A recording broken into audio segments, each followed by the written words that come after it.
from the beautiful New England countryside. We're at Sullivan Stadium in Foxborough, Massachusetts. The Atlanta Falcons and the New England Patriots. Cloudy skies, threatening indeed, with the wind coming up. Perhaps some rain before this game is over. The lights are on. Temperatures, however, a mild 51 degrees for the 1st of November.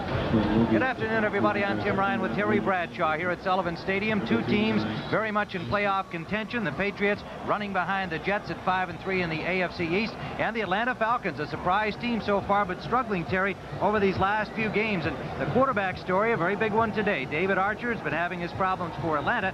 Tony Eason's been having none for the New England Patriots. Well, what's got to happen today for Atlanta? Dan Henning wants to run the football. Riggs has to have a big game to control the line of scrimmage, take some of the pressure off David Archer. Archer has to relax and enjoy himself. The offensive line's main concern today, Tim, is keeping Andre Tippett, number 56, out of the backfield. Now, key to victory for Atlanta, I believe, is the ability of Archer to scramble, get out of the pocket, and throw deep on the Patriots secondary. Well, it hasn't mattered who's been at quarterback for the Patriots. Grogan's done well, Eason's done well, but Eason is the main man. Not an interception so far this season. Well, the other thing is that Raymond Berry says, I want to throw the football and I want to keep a balanced running, passing attack. They haven't done that this season. Not very well with Collins and James in the backfield running. I feel like today, though, if they fool around in the first half and not throw the football and score points early, they're in trouble, because in the last 8 games, in the second half alone, the Atlanta Falcons have only given up 34 points. Today,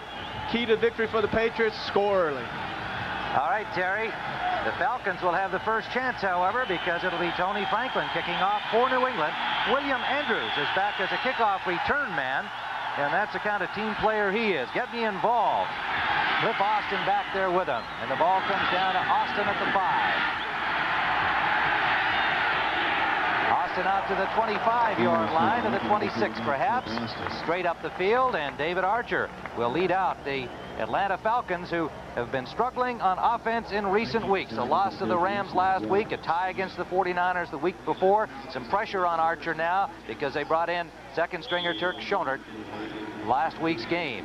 New England will have Brent Williams, the rookie, Toby Williams, and Garen Veras across the front. The dangerous Tippett and Blackman, the outside linebackers, with Nelson and Johnny Rembert for the injured Lawrence McGrew. Lipette, Marion, Claiborne, and James, a very tough secondary indeed. The #1 defense in the NFL. On first down, it is completed to Charlie Brown, number 89. Short of the first down yardage needed, but it'll leave a 2nd and 3 for Atlanta. And the Falcons, with Riggs the running back in the one-back offense. Ken Whisenhunt is the U-back, or whatever you want to call him. Floyd Dixon, Charlie Brown, the wide receivers, and Arthur Cox, the tight end. Ken, Scully, Radloff, Bill Fralick, and Glenn Howe. Now, Glenn Howe in the spot normally occupied by the injured Brett Miller. And then with Eric Sanders going down to a back injury this week, they're down to number 3 at right tackle. We'll be watching that. On 2nd and 3, Gerald Riggs stacked up at the line of scrimmage by Steve Nelson, the veteran linebacker, number 57. No gain on the play. They might spot him about a half yard, so it'll be 3rd and a long 2 for Atlanta. Gerald Riggs coming into the game with 695 yards, ranked number 4 in the National Conference rushing. 2 more wide receivers in the game. Joey Jones, Sylvester Stamps comes in at running back, but they'll usually get him in the pattern. 3rd and 2. Trying the run, Sylvester Stamps, and it'll be close to the first down, and yes, he has it. Sylvester Stamps, not a big guy to be running that ball straight ahead, 175-pounder. So the Falcons perhaps crossing up New England. Garen Veras made the tackle, but it will be a first down, Atlanta. Bringing in Stamps, usually in a short yardage situation, if they were going to run the football, they would have Riggs back there to bring in Stamps, and so New England says, hey, they're going to throw the football. They ran it. Well, I thought the same thing, and Stamps fooled him. Little guy ran up the middle for the first down. Play action on first down. Archer gets some time, has his man Whisenhunt. Whisenhunt picks up 5, maybe 6 yards out over the 40-yard line of Atlanta to the 42. Fred Marion, the free safety, number 31, made the tackle. Ken Whisenhunt the H-back, U-back, roving back, whatever you want to call him, a handy guy. He's a big, strong guy. He's a good blocker. That's what they want from him in this offense, and he can catch the ball, Terry. Does a good job. I like the offense so far. First down, play action, 5 yards, 6 yards. Real good. 2nd and 5, Atlanta at their own 41. Takes the setback. 2 receivers out to the right. Brown in motion. Riggs out the left side. Not a lot of running room behind Scully and Ken. Don Blackman, the outside linebacker, number 55. 6-year veteran from Tulsa, made the stop. Riggs is a type of back, Tim, that likes to go straight ahead, straight away, power. Now, he's not the kind of back that likes to bounce and hop from hole to hole. The thing that New England did was blitz, push all their people in gaps, therefore took away all the holes for Riggs. He bounced, he bounced, he bounced. He got nothing. 2 extra backs in the secondary of New England, Rod McSwain and Ernest Gibson on the passing down. 3rd and 4, and they have Stamps in there on the passing down. And this time they do get him out in the traffic. The pass out the sideline, complete for a first down. Charlie Brown took quite a smack over there from McSwain, but he has the first down for Atlanta. Rod McSwain acquired in a trade from the Falcons in '84. Charlie Brown, the former Redskin. McSwain, a free safety, playing out on Charlie Brown. They had the blitz once again. They gave him man-to-man coverage. A good choice by Archer. He set up, made his decisions quickly, and then fired the football in there. Charlie Brown into the game with 30 catches on the season, the leading receiver for the Falcons. First down, the Falcons on the move. They're now at their own 49-yard line. Gerald Riggs trying to get wide. Cuts it up beautifully as Don Blackman did his job, turned him upfield, and Riggs took advantage. He just rolled over the first tackler, and Fred Marion finally pulled him down.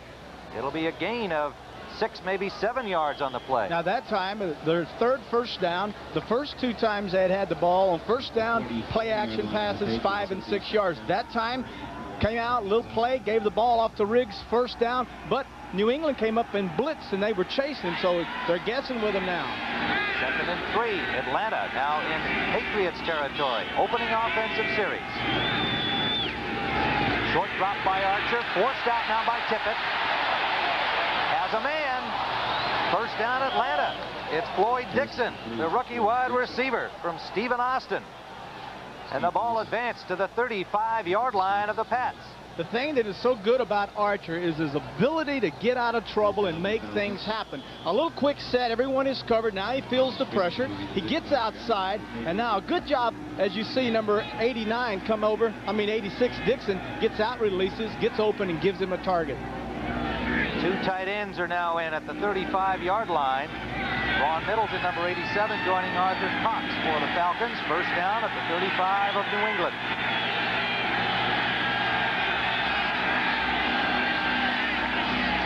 Riggs behind the blockers, has a hole, breaks a tackle.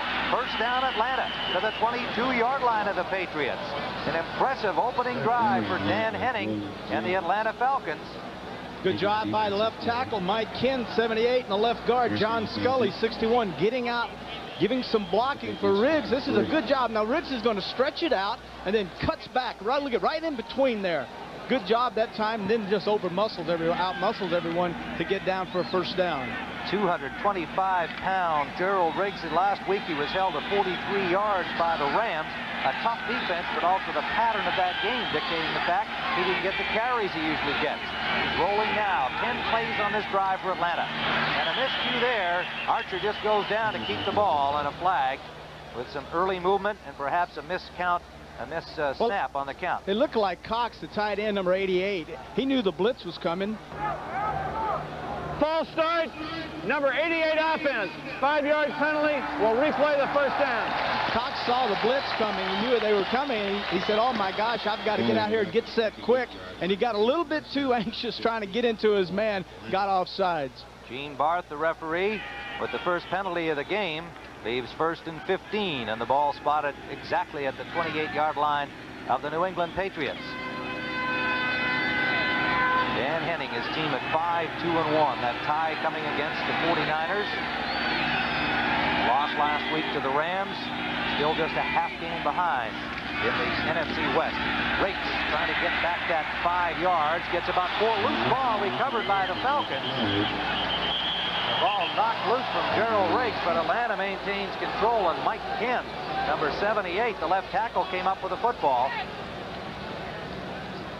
Something that Gerald Riggs is excellent at is not fumbling. Now look at Tippett 56, the guy that we said that they have to be concerned about. He's getting in there, and he's not the guy that's going to knock it out. It's pulled loose from Riggs and all that pile, and then Ken, the left tackle, recovers the football.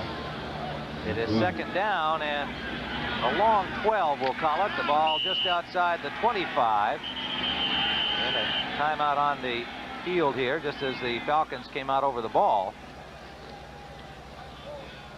And some discussion here. Are we in a replay circumstance? Indisputable visual evidence.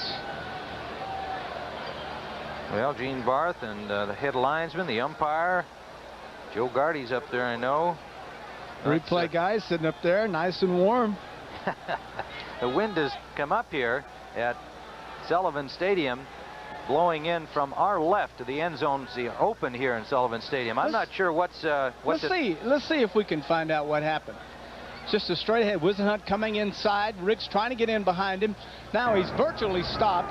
The official on the field ruled that forward progress had stopped the play. There was no fumble. All right. Instant replay says the call stands. You could see Nelson, 57, getting his hands on the football and pulling it out of Riggs forcing the fumble, but they say, hey, forward progress has stopped. Atlanta's football. I did not hear the whistle before I saw the fumble. So. Well, we're 500 yards away from the field. So. That's it. So clearly no fumble on the play, no harm, no foul here. Stamps trying to get wide, and the Patriots, with a great job defensively on the short side, would not let him turn it upfield. Raymond Claiborne, number 26, just forced him out of bounds. Interesting that they're letting Stamps run with the ball. That's twice now in this series. Well, they have their computer readout, and it says that every time Stamps is in the backfield, he's primarily a receiver, and so therefore they're playing passing situations. Therefore, Atlanta's turning around and using him to run to kind of offset that. Now you have an interesting situation, 21-yard line. What Archer has to be thinking is blitz, man coverage. Got to get the ball away fast. 3rd and 7 at the 23-yard line. Late drop from Archer, has time in the pocket, hit from behind, and the loose ball recovered. Was it an incomplete pass? Was it a fumble? But it was recovered by the Falcons. Big number 55, Wayne Radloff, the center. Actually, the thing that happened was as Dave set up, he set up 8 yards deep. The thing he should have done is take one more step up. Now set up, now go forward. What happened, he didn't go forward, and he allowed Garen Barris, the defensive right end, to get a hand on the ball and knock it loose. What a job by Garen Barris, leading his man and getting the quarterback from behind. So Luckhurst, who suffered back spasms in the warm-up, will attempt from the 31-yard line. And he has it. A 41-yard field goal by Mick Luckhurst, and Atlanta opens the scoring on their opening series. You can see him looking a little sore as he comes off the field, but he did the job. Atlanta in front. This was Mick Luckhurst during the warm-up prior to today's game. He suffered back spasms, went to the locker room at about 12:15, 12:20. They worked on him for about 40 minutes. He may have had to kick off to open the game. That was not necessary because Atlanta won the toss. But there he was moments ago out there kicking a 41-yard field goal right between the uprights. Now, however, they have opted to let Rick Donnelly, the punter, kick off for Atlanta. Luckhurst would normally have these duties, but Donnelly was a kicker at Wyoming. And in 2 years there, he was 10 of 19 on field goal attempts. So he has had the experience, but the short kickoff brought upfield by Stephen Starring, number 81. And the Patriots will have the ball for the first time at their own 24-yard line. Wendell Kaysen made the tackle for the Falcons. Tony Eason, the league's top-rated quarterback, brings out the New England Patriots, and he will face this defense for Atlanta in the 3-4 under Marion Campbell, Mike Gann, Tony Casillas, and Rick Bryan. Wilkes, Curry, Rady, and Williams, the linebackers. David Crudup and Robert Moore are two newcomers in the secondary because of injuries to Bobby Butler, gone for the year with a broken leg, and Kenny Johnson out with a staph infection. On first down, Craig James picks up maybe a yard for the Patriots, close to the 25-yard line. For New England, Eason the quarterback, James and Tony Collins, a well-balanced offensive backfield pair. Morgan, Fryer, dangerous deep receivers. Greg Hawthorne, the converted wide receiver and tight end. Their offensive line, Holloway, Fairchild, Bruck, Rook, and Steve Moore. Second down, Eason wants to throw, and it is intercepted. Picked off by number 28, Brett Clark, the first-year man from Nebraska. Now, bear in mind, there is a flag down on the play, however. Bear in mind that Eason had gone 178 passes without an interception in regular season play. 67 offense. Penalty refused. First down. Steve Moore charged with the holding. And Terry Bradshaw, it sure looked like Brett Clark knew exactly where that ball was going to be. Brett Clark got beat that time by Morgan, but what had happened was that Eason threw the football too easily. He laid it up and nice and easy. He should have gunned that football out there. There was no one between the receiver and Eason, therefore he should have just drilled it in there. He didn't. Brett Clark did a fine job of breaking on the ball and intercepting. So Atlanta with an early turnover and a 3-0 lead. First down at the 34-yard line of New England. Archer dropped immediately before he could get anywhere. It must have been a mistake in the blocking out the right side on that play, Terry. Well, what's happening is that New England's coming up now and showing blitz. David Archer's going through a checklist on blitzes. If they show a certain blitz, he has a play that he would like to audible to against that blitz. That time they got on the wrong page, wrong snap count, went ahead and fell on the football and lost 2 yards. You know, the thing that's interesting here, Tim, is that it's 7:08 and counting, and Atlanta's had this football the whole time in this first quarter. They continue this. That's the best way to beat New England. They made 13 plays on their opening drive, Terry, and getting the ball right back on the interception. Short drop, it's off to Wisenhunt. He's going to throw the ball, can't find a man and runs it. Oh, look at this. What a job by Ken Wisenhunt. The H-back, number 45, a second-year man from Georgia Tech. You gotta like the way Atlanta is coming out and attacking New England. Little razzle-dazzle. This time Archer will throw a lateral to Wisenhunt, number 45. Now he's going to look downfield and he's going to try to throw it deep. No one there. Everyone's covered. So what do? Tuck it and run and show that great athletic ability that every tight end has. Look at this. Inside, outside. Picking a good block by Ken. Still going. 17-yard gain for Ken Wisenhunt, 6'3", 235-pounder. Essentially a tight end, but in this offense, as we've explained, they call him an H-back, and he blocks, runs, and there he was going to throw. It is in, dropped in the end zone. Did he have it? Touchdown. Oh, they ruled it. Touchdown. It is a touchdown. The hands are still up. Arthur Cox, the tight end, had it long enough in the end zone. The crowd thinks otherwise. Now, Gene Barth going to have a consultation. We have them every week. Indisputable visual evidence. You can bet they're going upstairs on this one. Does he have both feet down? Does he have possession? There's the catch. 1, 2. After a conference, it's a touchdown. Whoa. After a conference, it's No a way. touchdown. No way. Well, on our view of the instant replay, I would have to say that the ball was not in control with 2 feet down. It was stripped just as he got the second foot down. The thing that you and I had talked about in talking about Atlanta, we said that it was very important that something good happened to them early in this football game. That definitely was something good. The interception by Brett Clark, setting up the touchdown pass from David Archer to Arthur Cox. And now further discussion, because you see they made the call while we were playing the replay back. And now the replay officials are having another. What they did was the officials got together and talked with one another, and they upon themselves said that this is a touchdown.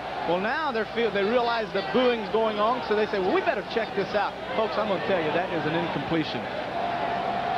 Yeah, I have to agree with you, but, you know, every time these kinds of things have come up, I just hope that this whole instant replay thing sinks of its own weight. I mean, they had their conference on the field, and even if they were wrong, the point is that control ought to be down there. Now, Joe Gardy's the guy. He's doing his job. Let's bear that in mind. He's doing what the league's asking him to do. He saw our replay and has obviously hollered down there and said, hold on, gang. We may have to reverse that. Let's see what the quarterback is thinking. Here's a young man that has had a hard time these last 4 weeks. There's a pass. Archer's turning around, shaking his head. I'm not sure. I'm not sure. He's still not sure. But you can bet one thing, he's hoping that they say that's the touchdown so pass. So is this man, Dan Henning, head coach of the Falcons. But you know, you hate to try and get in somebody's head. That little shake of the chin there, Henning saying, hey, this could take forever. I mean, that's just another reason why this... No, what he's saying, Tim, is he's saying they're going to take it away. They're going to take it away. Yeah. But also, I mean, this is part of the flawed aspect of this whole instant replay thing. Right or wrong, let the guys on the field make the play. All right, let's look. You have to have possession. You have to have both feet on the ground. Now, the only ruling that could come into effect here is that number 31, Fred Marion, knocked the ball out of his hands, out of Cox's hands. Therefore, that would constitute a touchdown. That's what they're saying. He would have had possession, both feet down, touchdown. But if he knocked the ball out in there, then the guy didn't have possession. Right? Well, he could have had possession, both feet, then knocked it out. Now you can hear the roar of the crowd. You know that they're going to have to play it over. After further review of instant replay, it revealed that the second foot was not down. The pass was incomplete. Second down. Well, Dan Henning is going to say, hey, what are you doing to me here? There's enough guys out there making the call. Boy, oh boy. Well, I don't think there's any question that our replay would indicate that it should not have been a touchdown. That does not mean that I'm going to support the instant replay. It ought to be left to those guys on the field. Now, you know, Gene Barth and his guys are going to incur the wrath of the Henning and the Atlanta fans the rest of the game. People looking in that area of the country, and New England fans are happy here until something goes the other way. All you have to do now is go back in there, second down and 10, come right back and make it happen again. You just got to push that out of your mind and get it in the end zone. It is second and 10 at the 17-yard line. With the man in motion, and they give it to Riggs, and Riggs breaks one tackle, but not the next one. It was Toby Williams, the nose man, number 90, moving over from defensive end to become a nose tackle. The 4-year man from Nebraska, and he has been playing awfully well for Ray Berry and company in that new position. No gain. Atlanta inside the 20. You can see in the first part of the season, that's about as consistent as you can get. 100% they got on the board. Not so well the last 4 games. Their effort inside the so-called red zone. Stamps in the lineup now, along with Joey Jones, an extra receiver. 2 more defensive backs for the Pats. Green and Gibson. Under pressure, he gets it off complete. Charlie Brown is spun around and driven out, but a loss on the play. Superb defensive reaction.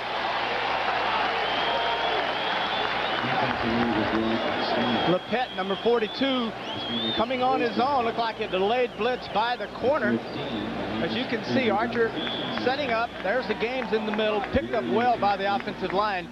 But the left cornerback, number 42, Ronnie Lepet, blitzed on his own, forced Archer to get rid of the football to Brown.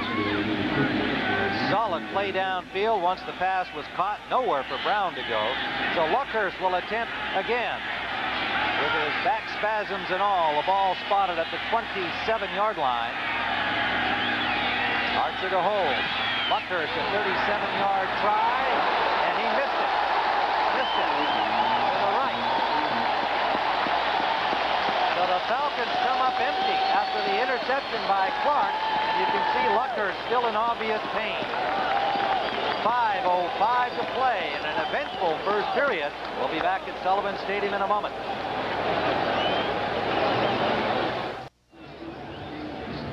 Tim Ryan and Terry Bradshaw, Sullivan Stadium. Cloudy skies here in Foxborough, Massachusetts. Dan Henning, the cloud over his head. A touchdown callback. And it is 3-0. The field goal missed by Luckhurst from 36 yards. And the Patriots finally get a chance to do something with the ball again from their own 20-yard line. Eason under pressure. Has a man. Up the middle, a first down to the 35-yard line, the tight end Hawthorne. Greg Hawthorne. One of your old Steelers there, Terry. Last week he caught 4 passes, Tim, against Buffalo. Outside release, just going up the field. Now what he's doing, he's running down the field. He sees his quarterback in trouble. Now he does the smart thing. He moves towards the quarterback, slows down, catches the football. Good job by Eason of scrambling and getting outside. First down at the 35-yard line. Slot right for the Pats. Straight ahead, and Craig James, number 32, the 3-year man from SMU, plowing with hard running for a 6-yard pickup. I talked to him yesterday, and I asked him about the rushing attack and about his performance so far. As you can see, 107 rushes for 305 yards. And he said, well, we started slow last year. He only had 485 yards at the halfway point last year. And he says, this is a football team that, as the season progresses, we will start running the football better. Second down. Long 4, we'll call it. Out of the I formation now for the Pats. Play action, Eason. Got a man open, Irving Fryer.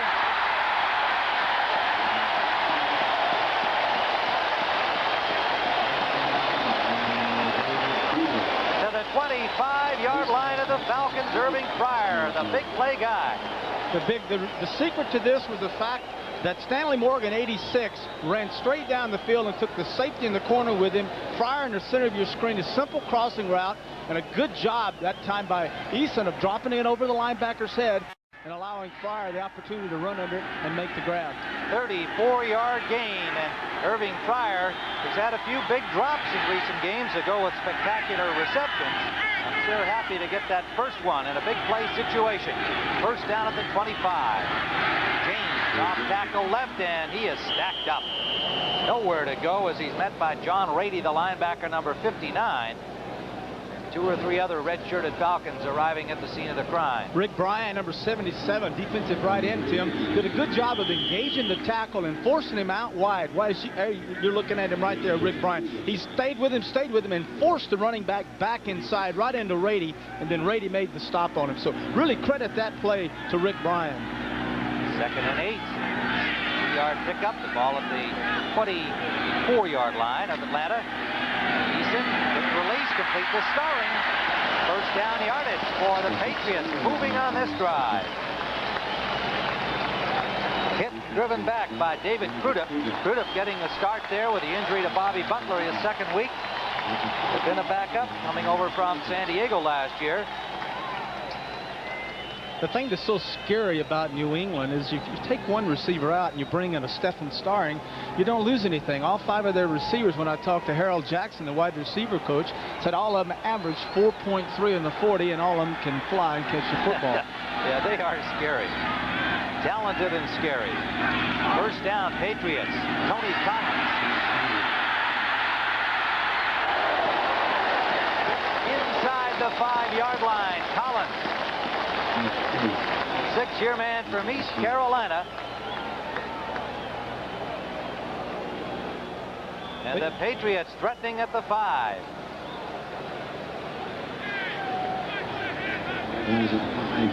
Scott Case, the guy to drive them out. It'll be second and about a football for a first down. If they go short here, they'll have 4 cracks at that end zone. Trailing 3-0. 2:17. Pardon me. Yes, 2:17 is correct. Flag on the play. Collins had the yardage for the first down, but the signal is against the New England Patriots. Williams defensively.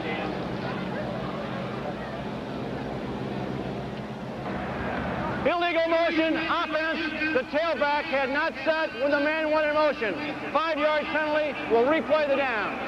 Well described infraction by Barth. What happens is when they set the offensive line and the quarterback goes set, they set the line. The back has to be down and hand on the ground for 3 seconds. That time he did not put his hand down. He put it down, pulled it up too fast. It'll leave second and 6 for a first down. Ball back outside the 10-yard line. Inside handoff, nearly bobbled. Now the pitch out, picked up by Collins, and driven out of bounds for a loss. I I saw them work on this play yesterday, and I turned around and told you they got this gadget on the option. But the thing that really amazes me, and I fail to understand it, is you drive the length of a football field throwing it and running basic plays. But when you get down here, you start getting fancy. Now, this is a fancy play. It's an option. They're not used to running options. Therefore, it cost them 15 yards. The ball. Why do that? Well, that's a good question. I don't have the answer. Ray Berry might. He didn't call a play, though. Steve Grogan calls the plays, although the game plan put in by the coaching staff, Ray Berry and Rod Humanek, the offensive coordinator, during the course of the week. Steve Grogan is the guy who calls the plays during the game. 3rd down and 11. Showing all-out blitz. Out of the shotgun. He's lots of time, but is almost picked up.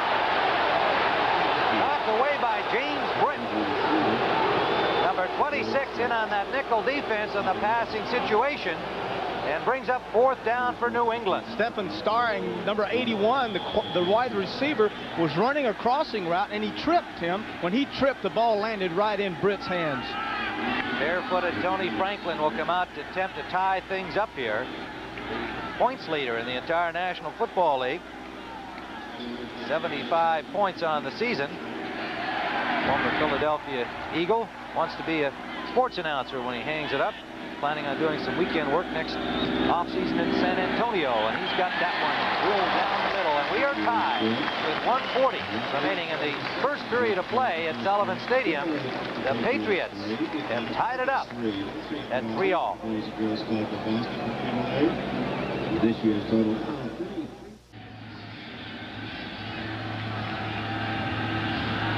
Tim Ryan, Terry Bradshaw, Sullivan Stadium under cloudy skies in Foxborough, Massachusetts. Tony Franklin has just kicked a 32-yard field goal to tie it up for the New England Patriots at 5-3 in second place behind the Jets in the AFC East. And Atlanta a half game back in the NFC West.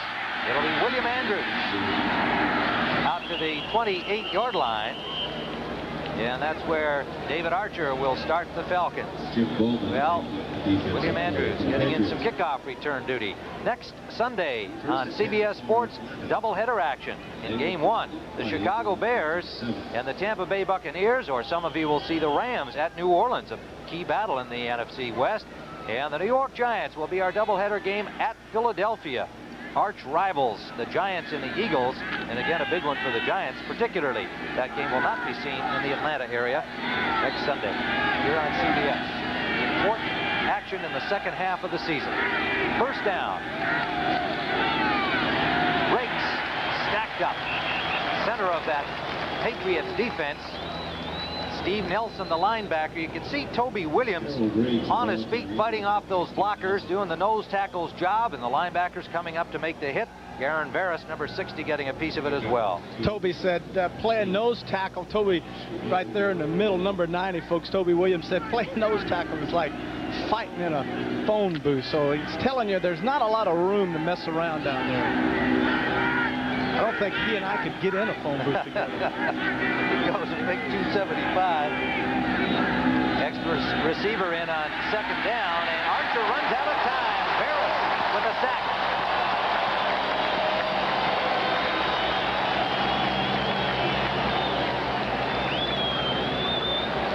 Barris. Now you can see 56, Andre Tippett, coming in the top left of your screen. He's going to come up on the outside. Cox, the tight end, lets him go. Ken picks him up. Now Archer stands there, and then Barris comes around on the outside and finally knocks his man down. Barris was a young guy that came in really for Toby Williams last year when Toby was a starter at defensive end, Tim. Toby gets hurt. Barris comes in, plays defensive end, and set a rookie record for sacks with 10.5. So that when they bring Williams back, what are we going to do with you? And I said, well, I don't know. He says, well, how about nose tackle? Great. That's about the tone of voice he probably said it in, too. And then, of course, they've got Ken Sims back, and you saw he was right there with Barris. We have an injured player down, and a little hard to identify at the moment. We'll get that for you when we return. I'll show you what happened to Andre Tippett, number 56. You see him laying on the ground there, tending to his knee. what happened was right tackle number 71, Glenn Howe, is going to roll backwards, spin over, and lock his right leg around the left leg of Tippett, therefore like a vice. And then when they land, it will just squeeze it and twist it. Watch now. He's rolling over. Now the right leg goes around his left leg. Now when Tippett lands, it's like a pop. It's got it locked up inside and just kind of pops it outside. Crazy things happen. Isn't it amazing how you get hit head on and you get all these vicious tackles and then some little silly roll or something and you get an injury? Yeah, that was a real freak circumstance indeed. And Glenn Howe, as we mentioned, the young man who's having to be in there for Brett Miller, and then Eric Sanders, the backup, got hurt back spasms this week, just made it impossible for him to go. So here's Glenn Howe, and knowing that he's going to have to deal with the likes of Andre Tippett much of this afternoon to protect David Archer. That time Tippett had just gotten by him, as you saw, had finally pushed off and gotten free, and bing, he winds up rolling out there over him. Now you notice the twisting, the pulling back and forth of the leg.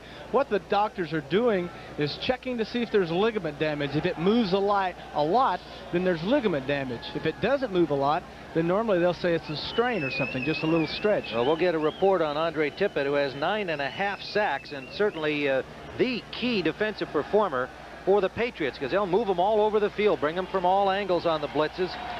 Well, you hate to see this, Tim. So many great players this year, starting players, have gone out because of injuries. This young man's in a lot of pain, and I hate to see it, and I know that New England and Atlanta hates to see it.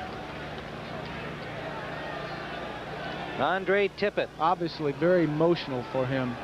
Sure he is. realizes that something bad wrong. Yeah, and here's a team that wants to get back into the Super Bowl. They made it there last year against all the odds, wound up getting waxed by the Bears, and want badly to show that they can play better in a Super Bowl. And certainly Andre Tippett, the key guy, as I said, on this entire solid defense of the Patriots, best in the league. And here they lose a 9.5 sacker, 51 tackles coming into the game. Defensive Player of the Year, 1985. Yeah, that's a real shame for Andre personally, and for the Pats. There's Coach Ray Barry. He's got to just feel terrible about that. He has such a good relationship with his players on a personal level, and they call him a player's coach, and he knows about this from his years of experience playing in the NFL, these kinds of things. So a distraught Andre Tippett assisted off the field, but his club's got to go on without him. And it is 3rd down and 13 with the Falcons having the football. Time winding down, first period. They are at their own 23-yard line.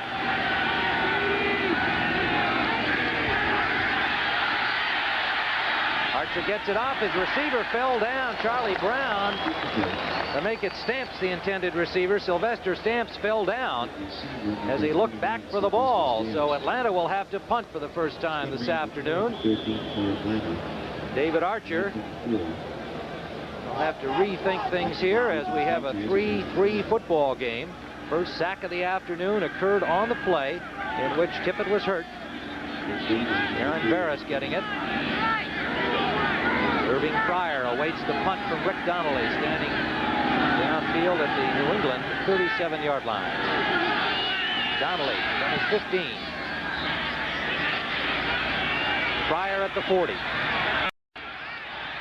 Dropped immediately at the 43-yard line by Brett Clark, number 28 for the Falcons. So pretty good field position for the New England Patriots. A 36-yard punt from Donnelly and a 2-yard return.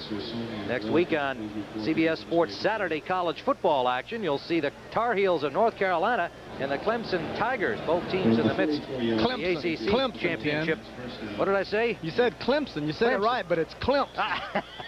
Okay, next Saturday on CBS Sports. You're right. I mean, I can't possibly. I've got to teach you how to talk. I know. I gotta talk that Southern when I'm doing. Got to get that ACC. New York out of you and get some of that Carolina in you. First down for New England in good field position. Going deep, Eason. Complete. Stanley Morgan with 42 catches and 7 touchdowns coming into the game. They try to get it all. Scott Case, 25, the right corner that was covering Morgan, went up. There's Case. He goes up, swings at the ball, misses the football, and it was just enough of a distraction to force Morgan to drop the ball and hit him right in the shoulder pads. Final seconds of the first quarter. The ball at the 44-yard line of New England. Tony Eason, in his 4th year out of the University of Illinois, that plays, as we've commented, and you've heard no doubt before, in a unique situation by the backup quarterback Steve Grogan. And they go on the ground to Collins. Collins nowhere to go. There were 3 Falcons waiting out there, and Reggie Wilkes, all he had to do was pin him down.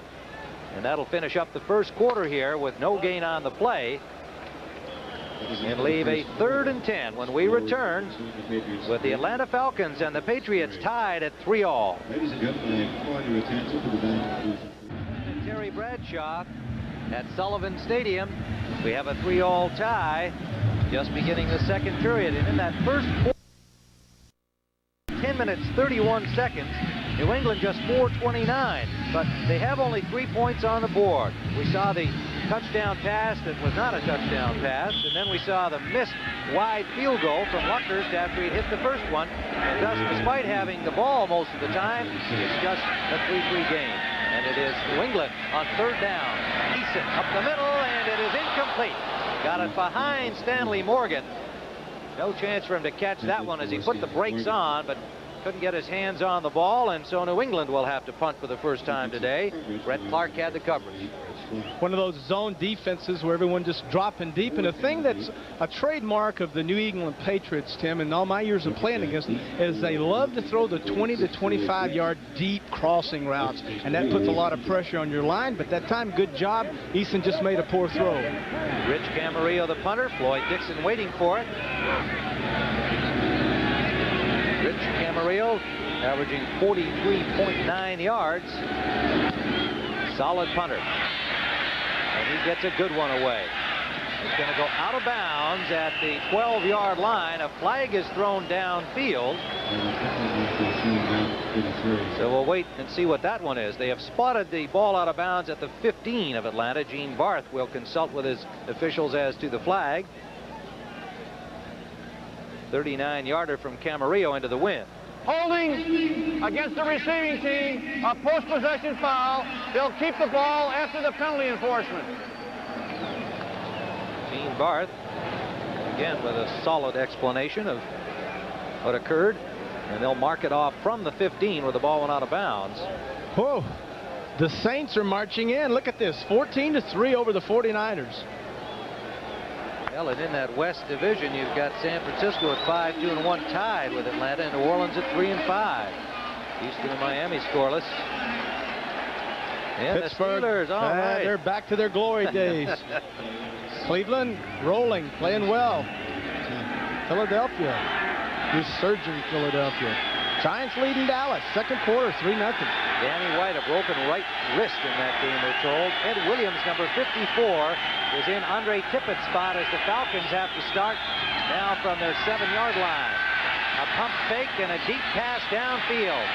It is incomplete, almost caught by Floyd Dixon. The little guy from Stephen Austin couldn't haul it in. The real secret to throwing a deep pass, or, you know, a lot of people say guy has a strong arm, is not necessarily throwing it 60 yards in the air, Tim. The important thing is throwing it in the right spots. Get it there quicker. That time David waited and waited, and Dixon was open. Got the ball there too late, floated it. He had to wait for it. And still in all, Dixon almost made a great catch, but James Britt, 26, knocked it out of his hands. Archer, 5 of 8, just 24 yards passing. Cox and Middleton are in as 2 tight ends now on 2nd and 10, and an aroused, sold-out Sullivan Stadium crowd cheering on their defense. The defense does the job. My goodness, Gerald Riggs buried by Garen Barris. Second down, guessing pass. That time they blitzed their linebackers and sent Nelson, 57, up inside. As you can see, 57's hurt too. It's Steve Nelson, inside linebacker. And they've already lost Tippett from their front line of outstanding linebackers. And Nelson getting some assistance off. Well, you have Nelson if he goes out, and you have Williams coming in now in the place of Andre.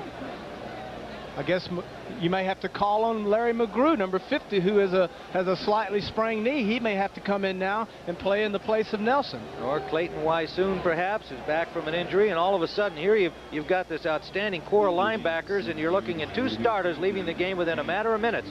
And you can see Nelson, the real veteran here at age 35, 160 games. He's played for the Pats, just behind the 2 players who retired at the end of last season, Julius Adams and John Hanna.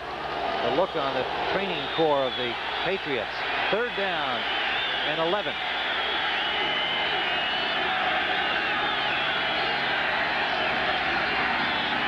A miscue on the play, and Archer just dives back near the line of scrimmage, and Atlanta will have to punt. So a couple of mistakes out there, and you see Archer talking to Sylvester Stamps, number 29. They've had a couple of mistakes indeed. When you're backed up like that, strange things happen. That's a terrible position for a quarterback that's been struggling to be in. They blitz you. You got a young guy in there, Sylvester Stamps, who goes the wrong way. All bad things starting to happen now to Atlanta. Donnelly has to punt, standing just inside the end line. Oh, a dandy. Terrific punt by Donnelly. Backs up Irving Fryer to his 36-yard line. And he is dropped at the 42. Still good field position for the Patriots, but what a job by Donnelly. Tim Green made the tackle, a 56-yard punt. We are early in the 2nd period and tied. Tim Ryan, Terry Bradshaw at Sullivan Stadium under cloudy skies in Foxborough. We've got a 3-all tie, kind of a strange game through the 1st period, as Atlanta had the ball for 10 minutes, 31 seconds. They scored on their opening series a 41-yard field goal by Mick Luckhurst, kicking with a back spasm, picked up in the warm-up. They got the ball right back on an interception. Thought they had a touchdown. The ball was dropped in the end zone, stripped away, and a touchdown call back after a replay, and then they missed on the field goal try. And New England has tied it at 3. They have the football. 1st down from their own 42. Tony Collins picks up about 2 to the 45-yard line. Eason, the quarterback, is 3 of 7 passing, 58 yards, 1 interception, ending a streak of 178. A flag down on this play. 66 offense, holding, 10-yard penalty, still 1st down. Paul Fairchild, left guard, guy that took Hog Hanna. Spot at left guard. Ball back to 32. Well, that's certainly not going to set the record books on fire, but hey, this is 2 fine defensive football teams and 2 offenses trying to figure them out. Well, you got the #1 defense in the league, a part of the New England Patriots, and a very tough defense in Atlanta under Marion Campbell. Incomplete pass, a little pressure on Eason, got the ball off, just bounced it in front of a Falcon defender. A very confusing coverage that time. As a quarterback, I see exactly what Eason saw. I saw zone, which means there should be no man coverage on the backs coming out. So you ought to be able to get a screen off. That time he set it up beautifully, but what Marion Campbell had his linebackers do was engage the tight end and the backs man for man. Therefore, Eason just had to throw the football away. So it leaves a 2nd and 20 after that holding penalty on 1st down. Easy game. Huh. Well, easy for you played Pop Warner. You know how hard this is. 32-yard line of the Patriots. And it's Collins trying to get wide to the short side. Flags everywhere. He picked up about 4 yards, perhaps, before he was driven out of bounds as the Falcons strung it out well. Scott Case with the hit. But flags came down before he even approached the sideline, and the holding signal is against New England. Another holding call. Holding, 27 offense, 10-yard penalty, still 2nd down. Greg Hawthorne, tight end. That time, Tim, Atlanta came in with 99. Tim Green, #1 draft choice out of Syracuse, and he was hot in pursuit. It's a young man right here that's had a calf muscle problem early in training camp, signed late, and they say he is going to be an Andre Tippett. This guy can really put heat on a quarterback. And a smart guy. Yeah, Rhodes Scholar candidate at the University of Syracuse. He and I were the 2 that were up for it, and he barely beat me out. Second down and long, to say the least, at the 22-yard line.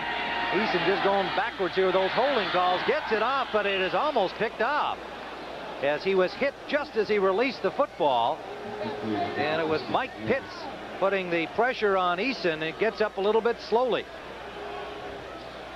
You can see what happens when a quarterback has someone in his face. You're going to see 74, Mike Pitts, and number 99 again, Tim Green. Green will get the pressure on. Pitts gets a hand on him, pulls him down to the ground, and then Tim Green, number 99, comes in behind him. A definite ouch for Tony Eason. Pitts with 3.5 sacks coming into the game for Atlanta, showing he can get into the backfield quickly, and he's in on these passing downs. Third down. Line of scrimmage, remember, way up at the 42-yard line. Eason trying to find an open man, scrambles well, and it's almost intercepted. Number 46, Herman Edwards, the former Philadelphia Eagles cornerback, joining his fellow former Eagles under Marion Campbell. The thing I have to be impressed with is the quickness of the secondary that the Falcons. Now, this is a good job by Eason getting outside. Now, this is the thing he does extremely well. Throwing off balance, not able to get the velocity on the football, allowing Edwards 46 to make a break, and doggone near intercepted him. It'll be Camarillo standing at his own 8-yard line. Floyd Dixon is the deep man standing at the Atlanta 36. Long count for Camarillo. Ball hangs up a little bit. He's kicking into the wind. Taken at the 39. And Dixon nowhere to go. Good coverage by the Pats punt unit. Ed Reynolds, reserve linebacker, made the tackle at the 36-yard line. A 39-yard punt into the wind from Camarillo. We'll be back with the score tied at 3-all. Full credit has been given to Marion Campbell, hired by Dan Henning in the offseason to run the offense. He's got a 3-year contract. That's longer than Henning's. And this Atlanta defense vastly improved, with several players coming from the Eagles that Marion brought along with him when they became available. This is Riggs on first down. And we have seen that Atlanta defense very solid so far here in this first half again. Numerous opportunities, Tim, to make interceptions. 2 dropped interceptions for sure, 1 already by Brett Clark. The thing I notice now is that Atlanta is attacking the area that Andre Tippett has now gone to the sidelines. So they're going to the left side or the right side of Atlanta, the left side of New England.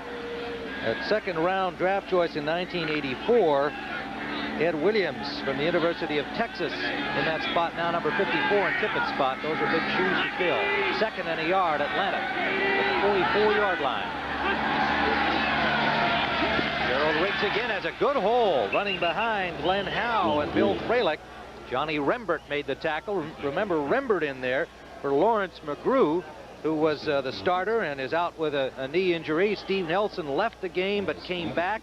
He's playing in there. So with Tippett and McGrew out, you've got 2 starters out from that fine group of linebackers, and you've got Steve Nelson playing a little bit hurt. It is first down, Atlanta. You can see that the defenses have dominated, to say the least. Penalties, of course, affecting New England on their last series. 2 holding calls backing them up. First down at midfield. Riggs trying to pick his way, gets loose from one man, and a lot of effort, gets about 4 yards on the play. Looked like he had nowhere to go, Terry. Strong, trying to pick his hold. Little misdirection off to the left side, but it was a deliberate cutback play. Fralick that time, the right guard, just turned outside and sealed off the entire left side of the defense, allowing Riggs up inside of him. Gerald Riggs, 44 yards on 11 carries. A flag down that we didn't see in all of that traffic around the ball. It's against Atlanta and backs them up 5. It'll be 1st and 15 at the 46-yard line. You can see Coach Henning asking, what play did you just send in? David Archer feeling some pressure from the fans and the media after getting out to such a good start this season, struggling in the last 3 or 4 games. Play action pass. Pressure. Incomplete in the general direction of Arthur Cox. It'll leave 2nd and 15. Let's go to Brent Musburger in New York for a look at that Dallas. Well, Tim, because of the injury to Danny White, broken wrist, Steve Fuller will be the Cowboy quarterback. First touchdown pitch this year to Mike Renfro. The Cowboys lead the Giants 7-3. Back to Tim. All right, Brent. You heard Danny White going down with a broken right wrist, and Fuller the man again. Key battle in the NFC East, the Giants and the Cowboys, and New York fans certainly hoping that the Giants can gain revenge for that tough loss early against Dallas. 2nd down here in Sullivan Stadium. 2nd and 15. Archer up the middle, and it's complete to Arthur Cox. First down and dragging tacklers to the 26-yard line. What a load. New England. Fred Marion, free safety, just grabbed on and said, "Giddy up, horsey." 262-pounder. Cox, the tight end, a 28-yard gain. Offensive line that time, Howell and Freilich are right side. Excellent job of protecting, giving Archer time, because this is a long pass and you need time. Look at the nice pocket, and then Cox gets right in behind the linebacker in front of the safety, and a good job by Archer just dropping it in there. Look at this. Got 4 guys hanging on him and he's dragging them. Hook him up to a plow. Arthur Cox, Texas Southern. First down, Atlanta.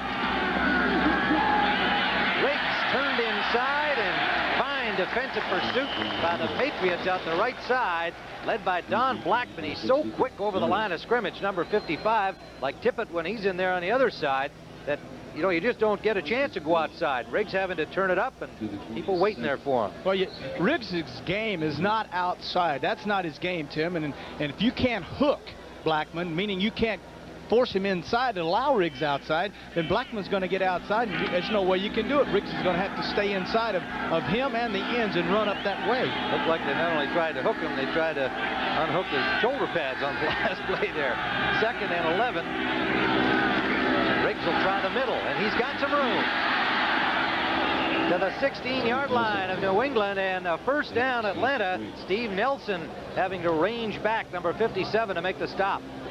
Freilich, 79, right guard, and Howell, 71, tackle, and Ratloff, the center, the key people this time on the left of your screens. They drive down. Look at it, just caving the people down inside. A good kick out blocked by the left guard, Sully, on Williams, and then Riggs doing a fine job of cutting inside.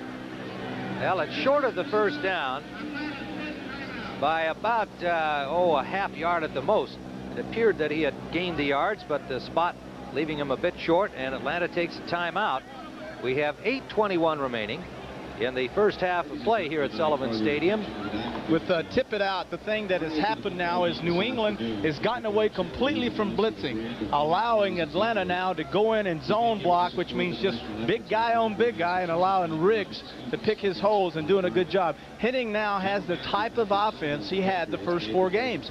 Running the football with Riggs, pounding on the defensive line, play actions, and then Archer making the crucial throws and making the things happen. This is the offense they've been looking for 4 weeks, and so far in the first half today, Tim, they found it. Well, Terry, in your opening comments, you made that point that in order for Archer to be effective and his needing to be effective to get his confidence back, they had to be able to get the running game in gear. And that was Henning's intention, and so far you're saying they're right on target. Right, exactly. This young man, Archer, he's too young to carry a football team. He's just a baby. He's only started 12, 13 games, and he's got a lot of learning to do, and there's been too much pressure placed on him. And Henning said yesterday, too much glory for the quarterback, too much blame for the quarterback, and he said this kid's just a baby. So it is 3rd down, about a half yard to go. The ball is just outside the 16-yard line. Riggs the lone setback. Juan Middleton lines up on the wing left, the second tight end. And Riggs has the first down. Met over the 15-yard line. So the Falcons with a great opportunity here at 3-all. They'll have a first down inside the 15 of New England. Fred Marion made the tackle, number 31. Marion with 55 tackles coming into the game, the leading tackler on the pass. The last time the Falcons had the ball inside the 20-yard line on first down, they did a rollout bootleg throwing back across the middle to Cox. They did this to avoid the blitz and give Archer time. Let's see now if they do a play action and once again try to throw the football and score. Wisenhunt in motion. Riggs. Stopped at the 5-yard line, had good blocking, led by Wisenhunt. Even Charlie Brown, the wide receiver, involved in the blocking out the right side. And let's see how they spot that ball. They're going to be close again to a first down and short by about a half a yard. So 2nd and a half yard to go for a first down. And they're at the 5-yard line of New England. Nelson and Roland James combining to stop him. The strong side of your rushing attack is always your right tackle, guard, and tight end. The strong side or your power side on your defense is always the left side. This time we're seeing power versus power. Middleton, wing left. He's the motion man. Riggs again. Riggs. Touchdown. Gerald Riggs powers his way in. And the Atlanta Falcons have regained the lead. They led early in the first quarter on a Luckhurst field goal and have gone on top once more. Notice the right guard, number 79, in the center of your screen. Right off the football, inside, shoving, fighting, pushing. Brent Williams just drives him completely back, allowing Riggs to get up inside, and he too having a good power drive, gets it into the end zone. And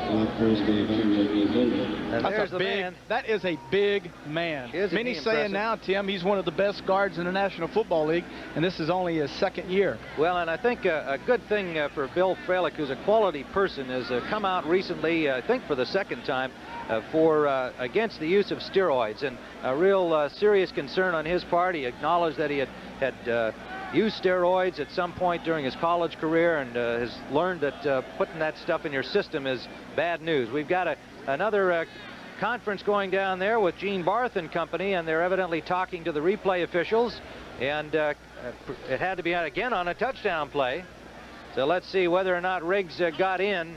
Was a knee down or what have you? Well, once again, you'll see. After a review of instant replay, it was not a touchdown. The ball should be spotted on the 1-foot line. There's Riggs, and you can see both knees are down at the 1-yard line. Yeah. So I've got to say once again that this is a good call. You notice that the action when it takes place, you can't see these things, but folks, we have the luxury of running 20 plays back, and you can look at it and clearly see that that's a good call. He didn't get in.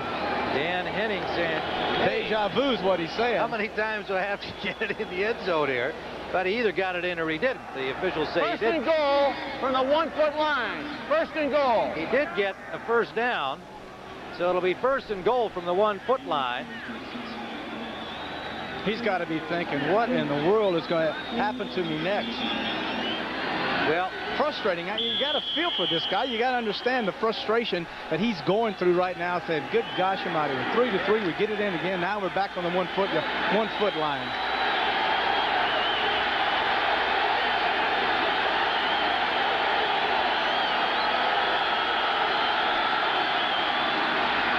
Touchdown for Riggs.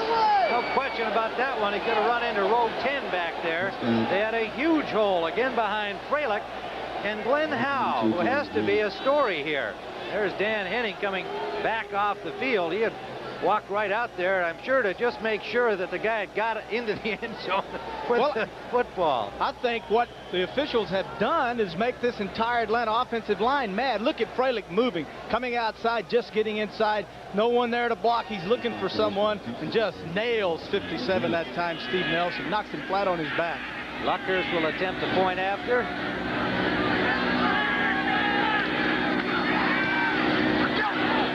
He's got it.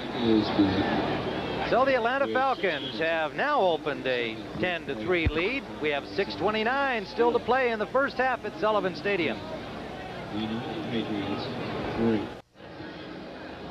We are back at Sullivan Stadium, and the Atlanta Falcons have been what they thought in the end zone a couple of times. Had to do it over again. They made sure there's Riggs. I mean, he had a hole he could drive a truck through, and as you said, I think that Fralick and company were just so hot at the first one being called back. Those are the things that can happen. You can make a team mad, and this is a young football team I don't think you would want to make mad. And the point I made at the beginning of the telecast was this is a football team in the second half doesn't give up a lot of points. Right now, they may have enough to win the football game. Well, and that for New England, the #1 defense in the NFL, the first touchdown scored against them in 10 quarters.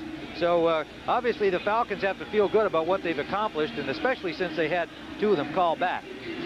So Luckhurst, who's been kicking in pain, again will take time off from the kickoff duties and let Rick Donnelly do it. Normally just the punter, but with college placement kicking experience, he'll kick it off again. The deep man Stephen Starring, and he is backed up on a good kickoff behind the goal line. Brings it from a yard deep. Stephen Starring over the 20 to the 21-yard line. Stopped there by David Crudup. And Starring leading the AFC in kickoff returns, almost 25 yards on the average. So he's a dangerous guy, number 81. Tony Eason will bring out the Patriots, and you can see what New England has been doing by quarters over this season. Now, they have been a solid team in the second period with 71 points, as you can see. They're pretty balanced overall. Eason on first down has his man Tony Collins out of the backfield, and Ray Berry says that Collins is first of all a complete back, happy with his ability to do everything you ask of him, but he says he's a receiver first. He had 52 catches to lead the Pats last year, a blocker second, and a runner third in this offense of the Patriots. They had 9 catches against Denver in that game early this year, but they haven't really gone to the backs so far, but they haven't had the ball very much in this first half. 2nd and 6.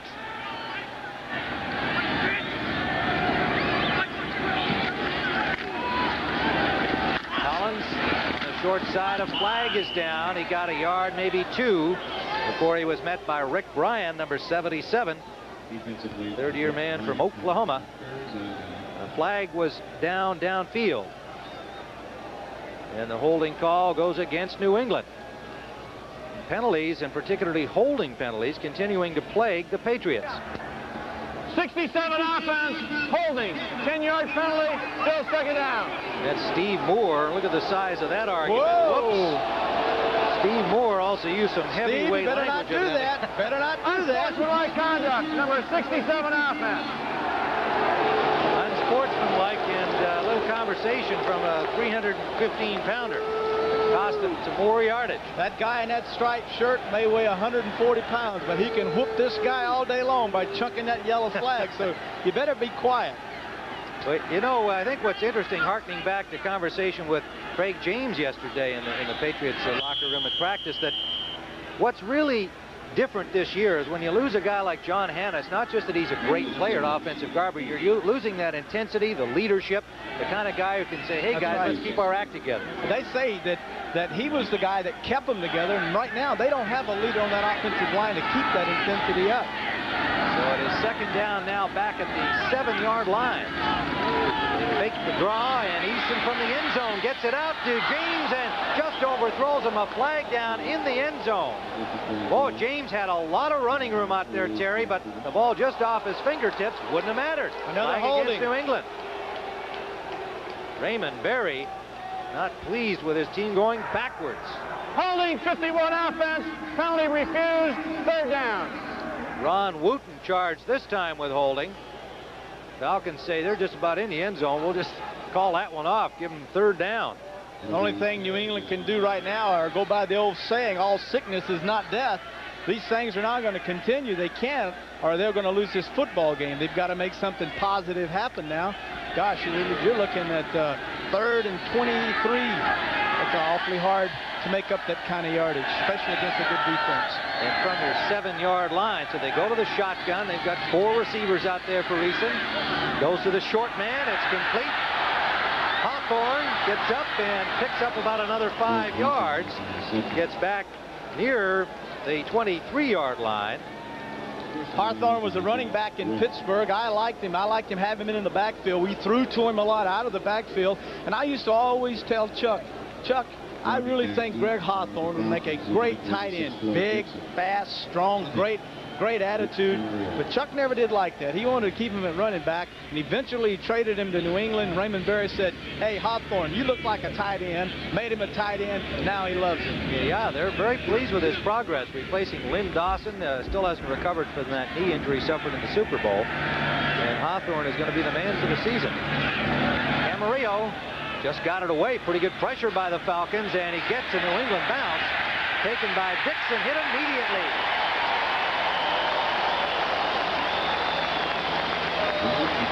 Rod McSwain with the open field tackle on Floyd Dixon, and the crowd enjoyed that, a 41-yarder.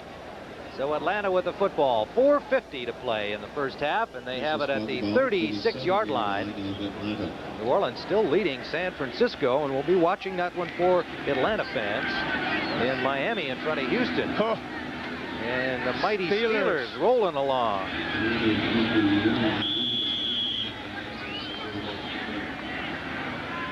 Eagles, a tough defense under Buddy Ryan, shutting down people. And look at this, the Giants in Dallas, they're locked into defensive battle. York on top. Keep you up to date on that one. First down from the 36-yard line. Riggs, nowhere to go. Solid defensive play by the Patriots out the left side. Johnny Rembert and Roland James. 38, Roland James, a strong safety. He's the one defensive back that New England asked to support, come up and stop the run. Coming inside, good head, just got square to the runner and then drove him down and made the tackle. Veteran from Tennessee. He feels they've got one of the best secondaries in the league. Puts them in the category of Raiders, Chiefs, Cardinals. All recognize as good ones. 2nd and 11. On the draw it is Riggs, and Riggs breaks a tackle and has the first down and then some. What a load that man is when he gets a little acceleration going. A flag down after the play was over. Gerald Riggs for an Atlanta first down in New England territory. 16 yards.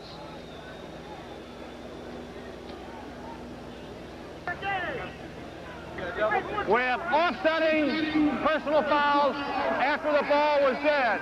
88 offense, 67 defense. The penalties offset and the down counts. It's a first down. Well, that's Arthur Cox and Steve Nelson having a little set to there that didn't last too long. And New England getting back to the blitz that time, thinking they are going to pass. Blitz, sent out both linebackers outside, stunted their tackles inside. An excellent job once again by the Atlanta Falcons offensive line of taking the stunts, moved them outside, Tim, and allowing a huge hole for Riggs to run in. And allowing him to roll up 82 yards in 18 carries. Remember, just 43 for the entire game against the Rams last week.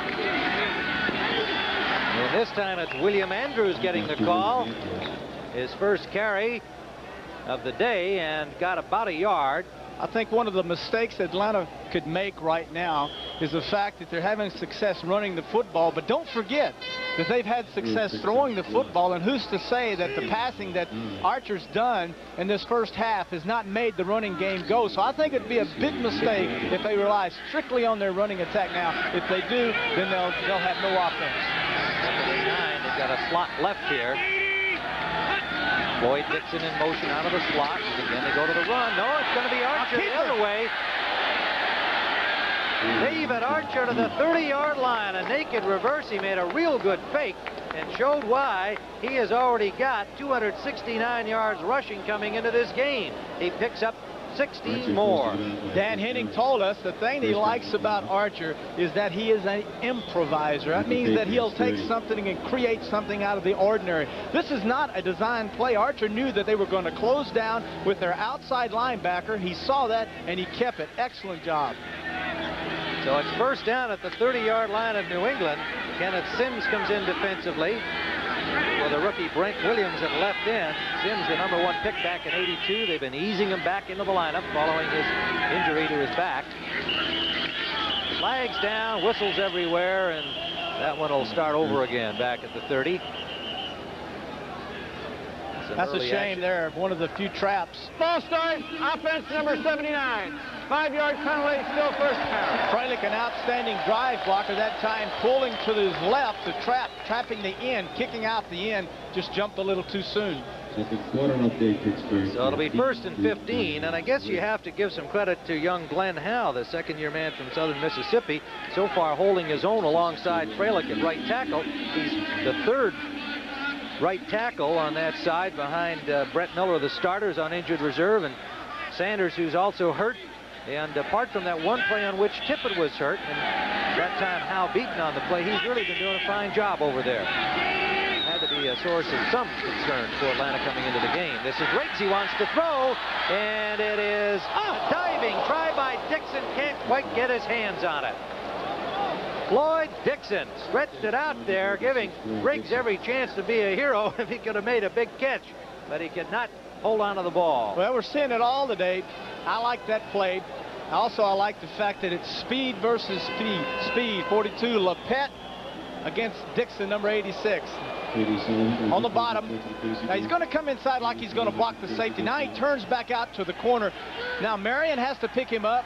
Lepet has to pick him up. Now, he's got his man beaten. Ooh, almost a great catch. Just got the fingertips of the speedy Floyd Dixon.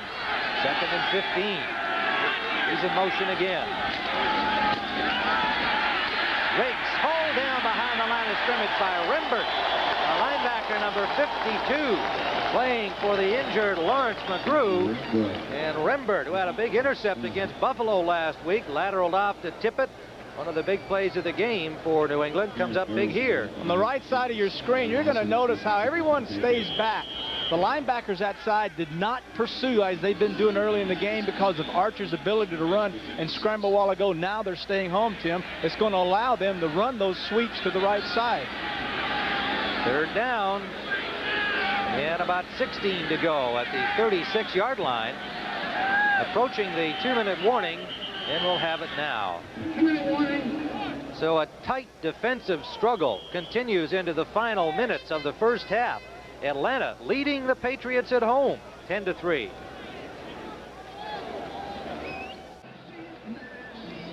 Tim Ryan with Terry Bradshaw. 2 minutes to play here. You can see kind of a sultry gray day in Foxborough, Massachusetts. It was absolutely perfect fall weather up here the past couple of days, but in came the clouds. They've just been kind of hanging there. We've had no moisture yet, but the lights have been on since the opening kickoff. And the game somehow has had that kind of gray, cloudy look to it as well. In Atlanta, 20 minutes and 58 seconds they've had the football. They've got 10 points to show for it. Blitz. 3rd down and 15. Archer has time, but it's incomplete. Intended for Joey Jones, number 84. There was confusion that time in the secondary. Lepet, number 42, in the right of your screen, folks. Now he's pointing, telling everyone, pick him up, I'm coming, I'm coming. Now he goes up to engage, but his back is coming out. Look at this, nice job of blocking Lepet. Archer's out wide.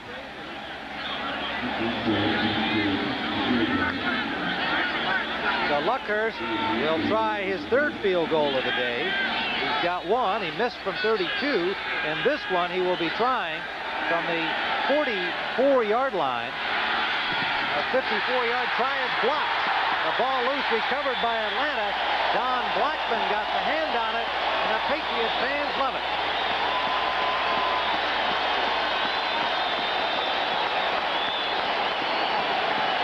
Sellout crowd at Sullivan Stadium enjoying that one. They've got good field position at the 45. There was good pressure up the middle. Luckhurst with the bad back and all does not get this football up very high. Good pressure by the defensive line. Pushed the offensive line back into the kick. Now I question whether or not maybe they should have punted this football, leading 10-3. Why not punt for the angle, make them go 80, 85 yards? Well, that's a good question right now, Terry. Because you got a kicker that's hurt. That's right. No, I'm just saying, I like that. I like the fact you're questioning it right now after it happened. Well, they got field position at the 45. That was a tough call on your part. He's got a man open, and it is Stanley Morgan to the 32-yard line.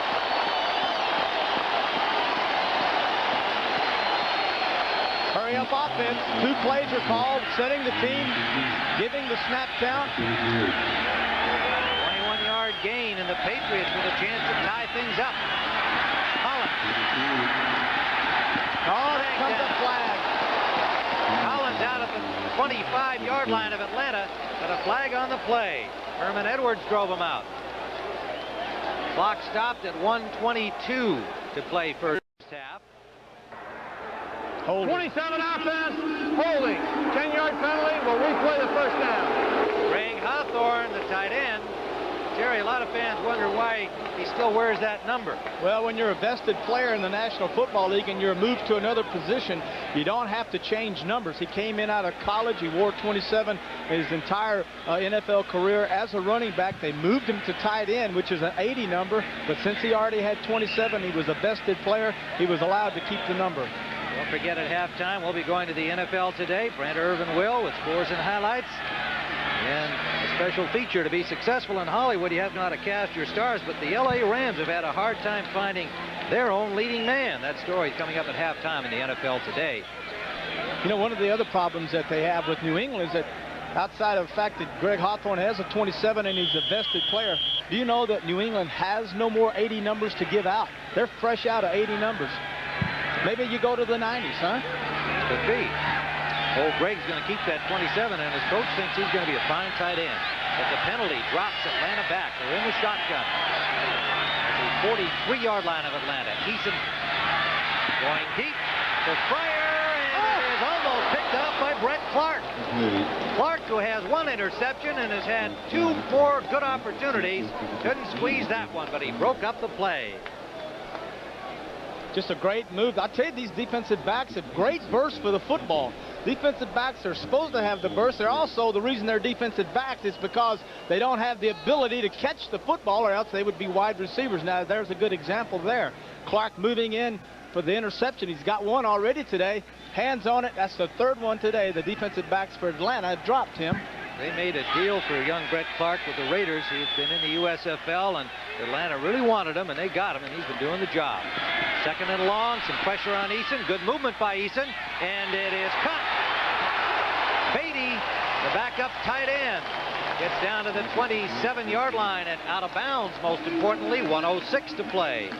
One of the things we're seeing on behalf of both quarterbacks is the great ability to get out of trouble. Quarterbacks nowadays, a guy like Marino, a guy like Plunkett, can't move around. They sit there, easy targets. Eason that time, good ability, escaped the rush, made a big play. Timeout on the field, and we'll be back with Atlanta leading, but New England driving.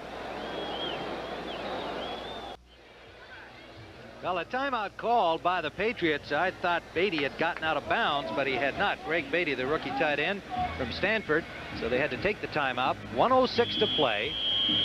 And they have 2 timeouts remaining. The ball is 3rd down and a long 3 at the 27-yard line of Atlanta. Patriots trying to get in that locker room tied up. Eason from the shotgun has time, has his man. 1st down, New England. At the 22-yard line, Stanley Morgan.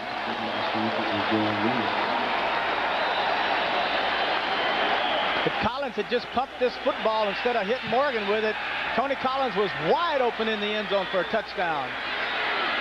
Eason again with time. A flag down on the play. It's incomplete. Stephen Starring, the intended receiver. Eason did not get the ball to him. Starring tried to come back for it, but a flag was down anyway. There's a strong wind blowing from that corner right into Eason's face, Tim, and you have to really zing that football out there. If you lay it up like that, the wind will literally drive it into the ground, and that's exactly what happened on that play. Good point, Terry. You can see the flags in that corner, and they're just literally in the angle of where he threw that ball. Illegal motion, number 67. He moved before the snap. 5-yard penalty, still 1st down. So Steve Moore, I think this time he probably keeps his mouth shut. Left side, you can see left tackle Steve Moore. There's the movement right there. You can't do that. Once you establish yourself, you cannot move. So 1st and 15, the Patriots. 39 seconds on the clock.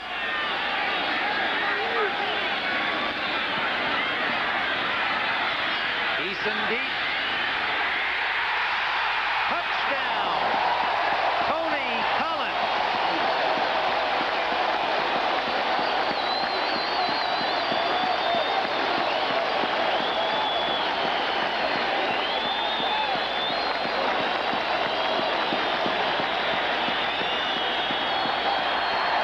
Interburn, 57 defense.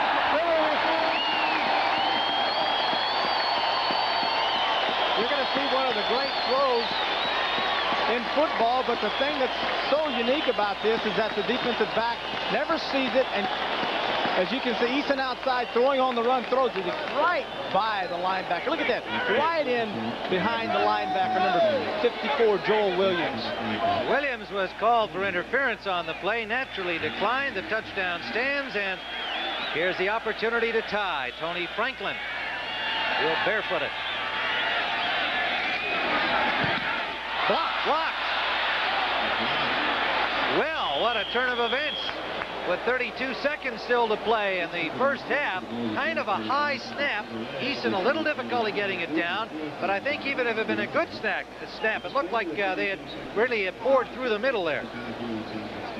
You can see right up the middle they come. The pressure by the defensive line. Look at him going right up over the top of the left guard. 74, good job that time by number 74. Pitts. Dennis Harrison led the charge. They did a good job. Boy, they just climbed all over those guys. Well, you know what happened? The line got down and buried their heads like little what do you call them, ostriches, and so they just said, well, if he's going to bury his head, I'll just hop over his back, and that's exactly what they did. Well, Tony Eason got the job done with the 26-yard touchdown pass to Tony Collins, right on the money, deep in the end zone. But the field goal, the point after, blocked. And so we have a one-point game with Atlanta leading New England. I'm not sure anybody, despite the fact they had good defenses, expected a 10-9 game at this stage. Well, I know Franklin didn't, because that's the first block he's had since joining the New England Patriots, so he's probably the one that's most shocked of anyone.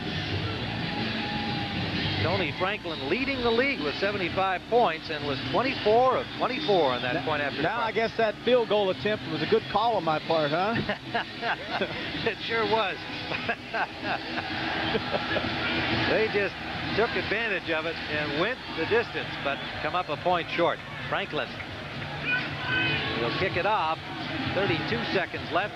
What do you do here, Bradshaw, when you get the football? Well, I better say it now before they actually do it. That's right. You hit a little, it's 32 seconds. I think you got to kick away. If you hit a squiver here and it gets to the 30-yard line, they can pick it up, move it to the 42 passes, and then Atlanta would have a chance for a field goal. So let's say they kick it away. Okay. He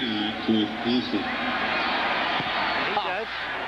It's going to be short nonetheless. Comes down, but takes a bounce for the Patriots and goes out of bounds. They'll have to do it over again.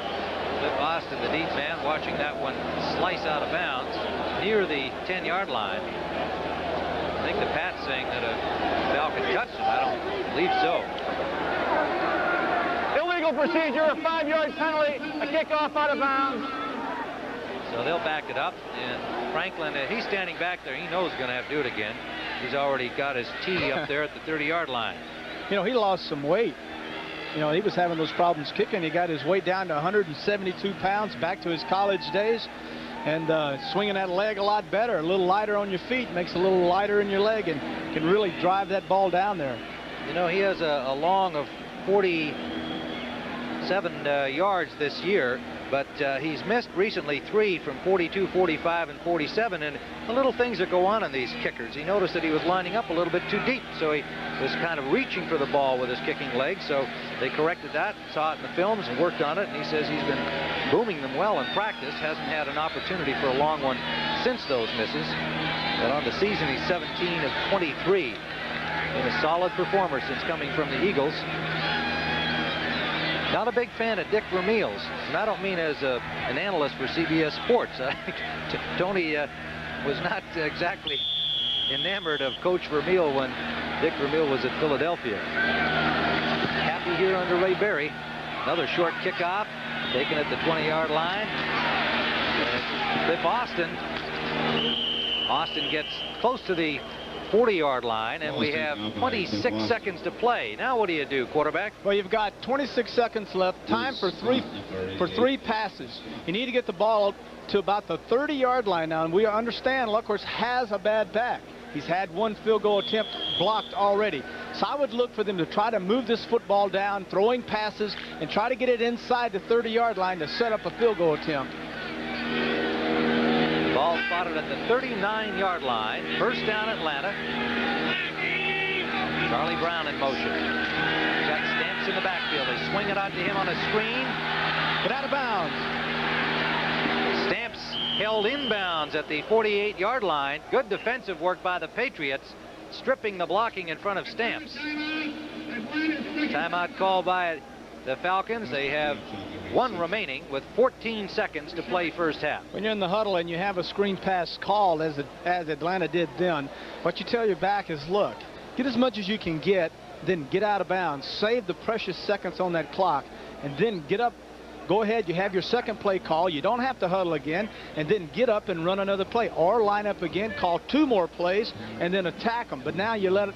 There was 7 seconds that just ticked off the clock while they made their decision to call a timeout, and all the back had to do was get out of bounds. Well, Archer, having conferred with Dan Henning, Bob Harrison on the sidelines, back ready to go here. The ball now at the 49-yard line in Atlanta territory. 14 seconds to play. Falcons have had possession most of this first half, but if you joined us along the line, they scored on their first drive a field goal, picked off an intercept, went in, got what they thought was a touchdown, but was stripped away in the end zone from the tight end Arthur Cox, and then missed on the second field goal try. Play action.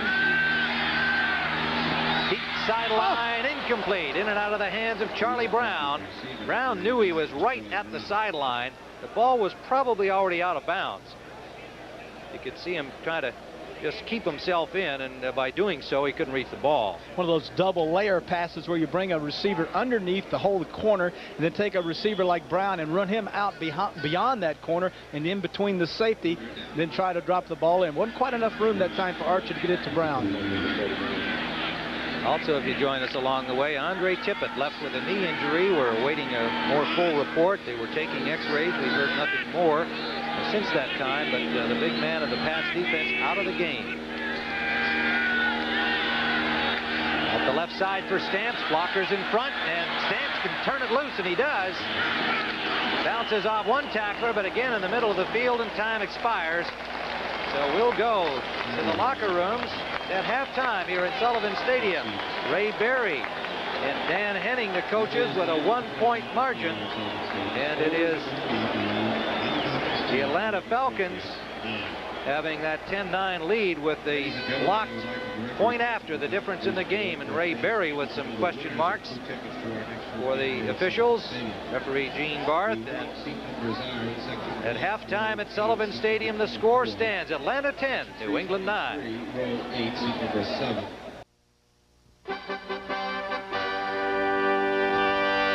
Welcome back to New York. I'm Brent Musburger along with Will McDonough and Irv Cross. Tough game, just as we anticipated. Hard to believe that the Falcons would have 2 touchdowns called back because of instant replay. The first time they miss a field goal, and the second time they zip into the end zone for the score after that initial one was called back. However, in both cases, it appears as though the officials were right. But there was a controversial play involving Andre Tippett here. He is out with a sprained left knee, and Will McDonough, my question to you is, that leg whip, how dirty was that play? Well, my answer to you is he got it before the leg whip. It looked to me like his knee gave out 2 steps before he got hit. It looked like he stuck it in the turf, and all his weight was on top of it, and boom, it just blew out of there. All right, and so it's a 1-point game and a great second half coming up in that one. Now, San Francisco and New Orleans, couple of storylines here. Number one for the Saints, they have an emerging star running back in Reuben Mays, with Joe Montana and Ronnie Lott watching in civilian clothes. I want you to watch Mays here. He'll reverse his field, come back and go 27 yards, Irv. Really a nifty runner, but he picked up a good block from his quarterback here. Boom, there he goes. And, of course, Mays does the rest, rambling into the end zone. Bill Walsh says, where are those guys in civilian clothes? I could use them. But then Jim Fonhorst gives him the turnover break that he needed. So often this defense of San Francisco has really turned into big play this year. Jim Fonhorst, his 3rd interception, he returned it 45 yards. That set up the score, and now the Niners are right back in it. And, Will, what about Joe Montana? When is he coming back? Brent, I think what happens to Joe Montana is going to be dictated by the second half of this game. If they win, the pressure won't be there to rush him. If they lose, it will be there to bring him back quickly. Well, it's a good game because the Saints are an improved football team, 4 points at the half. Buffalo and Tampa Bay, the Bills ran a reverse on a kickoff, fumbled the ball. The Bucs recovered it for a touchdown. Miami, 3 touchdown passes by Dan Marino, 20 for the season. They're all over the Oilers, 21-0. Pittsburgh beating Green Bay at the half. They are 13-3. Cincinnati tied for first in the AFC NBC Central leads the Lions by a field goal. And the Cleveland Browns have 3 touchdown passes from Bernie Kosar today, 14, 72, and 8 yards. They're running it up on the Colts. Philadelphia and St. Louis, it is 7-0. The Eagles with the lead. They've gone to the second half. Dallas and the Giants. It's 10-7. Giants with the lead. The Cowboys have lost Danny White, probably for the season because of a broken wrist. And watch some of the action from this game as Phil Simms throws one up in the air, never hit the rug. That's an interception. How do you like that play right there? And Bill Parcells says, not very much. I'd like to try a different one. Now, Danny White was the target, and here comes Gary Reasons, and this is what put White out, Irv. No doubt about it. Of course, the Giants wanted to put pressure on him. On that play, he suffered a fractured right wrist. So Steve Palleur steps in, has to pick up the slack, and right away he went to a man who had not caught a scoring pass. He'd been on that injured reserve list. Coming back, Mike Renfro, and the Cowboys were ahead. Irv, what about Joe Morris? You know, you can say nothing but superlatives about him. Touchdown run, 18 carries for 125 yards in the first half. Not bad. Going to be a great second half in that one, too. 10-7. The NFL Today continues on CBS after these messages from your local stations.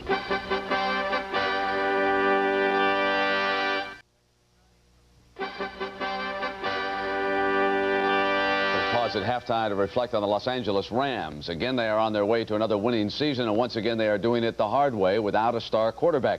Now, that's a recurring problem, one that has plagued the Rams recently, but as Gary Paul Gates now tells us, it didn't start out that way. When the Rams moved from Cleveland to L.A. in 1946, they were the defending NFL champions, and their team leader was a champion quarterback. Bob Waterfield came to L.A. a proven winner and quickly adapted to the local lifestyle. He and Jane Russell became a Hollywood fun couple, and he was followed by other winners, Norm Van Brocklin in the 50s and Roman Gabriel in the 60s. But ever since the end of the Roman era, it's been the dark ages for Ram quarterbacks. Visitors of this historic shrine, this vast coliseum where the Ram gladiators used to perform, can almost hear the echoes of broken dreams at that glamour position. They've had this, this goofy history of quarterbacks all the way down the line. The star names they lured from other teams were past their prime. For Burt Jones, Dan Pastorini, and Joe Namath, the Rams were the last stop on their way to a life after football. Then there was Pat Hayden, talented but judged to be too short for the job. And even in the land of illusion, you can't play the game in elevator cleats. Next came Vince Ferragamo, who led the Rams to the Super Bowl and was brazen enough to expect more money for that. The team said no, and Vince chose exile in Canada. That set up a balance of trade move, as the Rams imported Dieter Brock, who, despite his years on the cold winds of Canada, couldn't cope with a routine winter day in Chicago. And just last week, with the situation again in chaos, the Rams turned to a clutch performer from another position. Have you become the answer to the Rams quarterback problem? I don't think so. A lot of people have been asking me that now. My mother said, maybe you should just play quarterback. If they won't listen to Eric's mother, then maybe the Rams should take their cue from their Hollywood neighbors, who created the star system. In movies about football, the quarterbacks always seem to win. My recommendation would be if the Rams signed with the William Morris Agency. This way, one of the William Morris executives could be on the coaching staff and help cast the quarterback for that particular Sunday. Mary, what would you think of a studio or a director who would make a movie without a star or leading man? Gosh, it is hard to imagine. I mean, first of all, I have to think what would have happened to Scarlett if there'd been no Rhett to say, well, frankly, I don't give a damn. But don't get the wrong impression. Ram owner Georgia Frontiere does give a damn, and she expects her leading men to at least look the part. Georgia likes her quarterbacks tall and handsome. Most teams just like them tall. Tall and handsome aptly describes a bright new hope for the future. When the Rams announced they had acquired Jim Everett, the move won the instant approval of one member of the Hollywood community. I think this is a good choice, aside from the fact that I love his name, and it sounds like a leader, has all those things, has star value, etc. I think that if they hang on to this fella and stick with him, I think it's going to be pretty exciting. Maybe the quarterback problem will be solved a little bit. We were told that when some local fans heard the news, they assumed the new Ram quarterback wasn't Jim, but Chad, the Everett they knew from primetime television. Is this kind of mistaken identity possible? Oh, definitely. Definitely. I mean, after all, this is Hollywood. Reporting from Tinseltown, I'm Gary Paul Gates.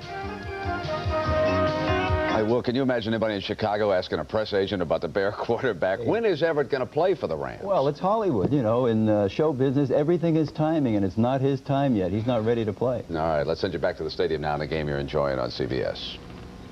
Presenting the check while the Canadian We are back at Sullivan Stadium in Foxborough, Massachusetts. The Atlanta Falcons leading the Patriots in a defensive battle 10-9. CBS Sports coverage of NFL football continues after this message and a word from your local station. Tim Ryan and Terry Bradshaw back here at Sullivan Stadium. And in that second period, Terry, we saw David Archer run a naked reverse, and you told me that Andrews didn't even know that was what was going to happen. Here's what happened, Tim. Dixon goes in motion. The corner runs with him. The safety, they're in man coverage, so they run these guys off. Well, there's no one back. Now, Blackman 55's coming down flat. He's chasing. Varys is flat. He's chasing. They got all these guys in man coverage. Now, here comes Riggs this way. Now, here comes the quarterback, and he fakes it to him. Everybody thinks he has it. He keeps it out here. No one out here. Down the field, 28 yards. Now, but wait a minute. It was Andrews, not Riggs. Now, he's expecting to get the football. Okay. But wouldn't that lead to a fumble? All right, let me show you something. Well, this is our football. Yeah. Now, as the quarterback comes out, he puts it on his hip, number one. Okay. I'm going to fake to you now. When I get right to you, I'm trying to take I it. short arm it. Ah. Now, when you get here, Blackman cannot see this ball. You and I have it shielded. I take one more step. Now, he's right by me. He thinks you got it. I turn up, and away I go. And I thought I was supposed to get it. Let's see how it works on the field. Notice this. In motion they go. There's the play action. Now he keeps it. Look at it. Ball's on his left hip. No, hey, where's the football? No one can find it. Down the field it goes. Look at this. High stepping it. Nice and easy. All right. So David Archer.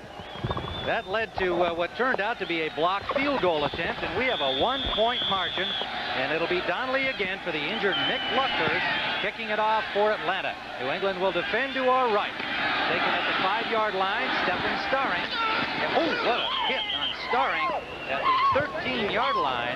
Number 52, Aaron Brown, reserve linebacker, got a pretty good lick on Stephen Starring, the dangerous return man for the New England Patriots. Well, both of these coaches, Dan Henning and Ray Berry, looking for more offense. Stephen Starring, McNeese State, one of the really fine college quarterbacks, as you see, he's outside, right upside the head.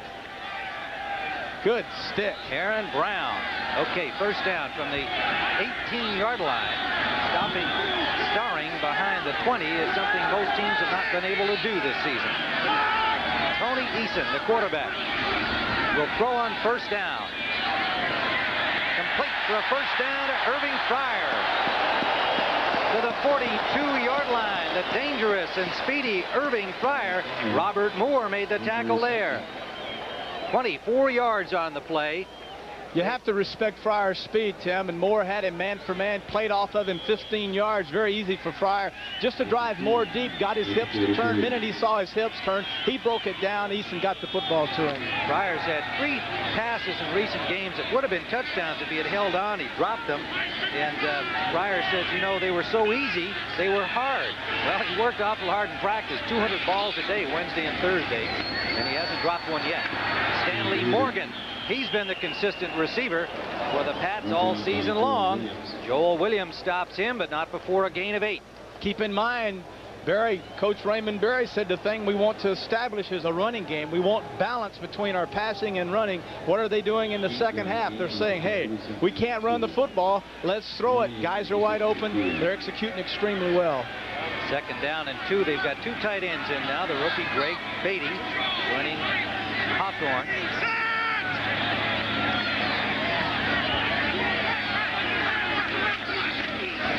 Play action fake. Eason with a lot of time. Can't find the man. A flag is down downfield, and he tried to get it to the back. Craig James. 2 flags now. Offsetting penalties. You're going to have a hold on offense. You're going to have a hold on defense after the first flag was thrown. Gene Barther, referee, the man in the black cap.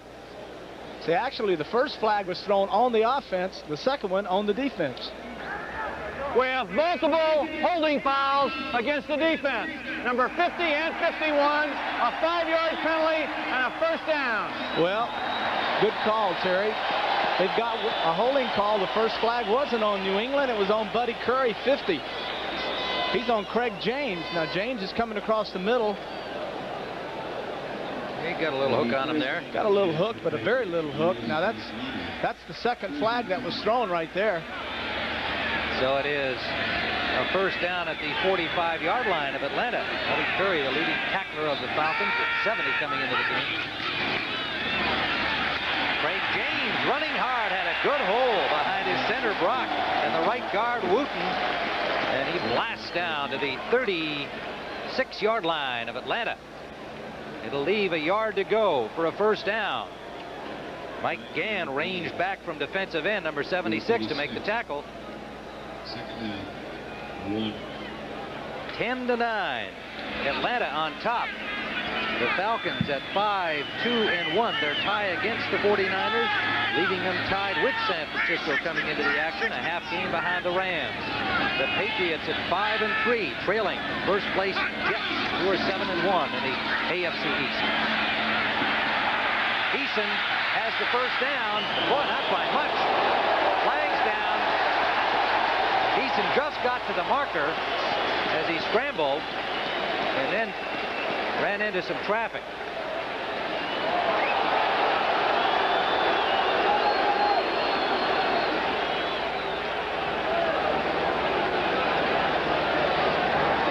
Personal foul, piling on. Number 77 defense, 15 yards and a first down.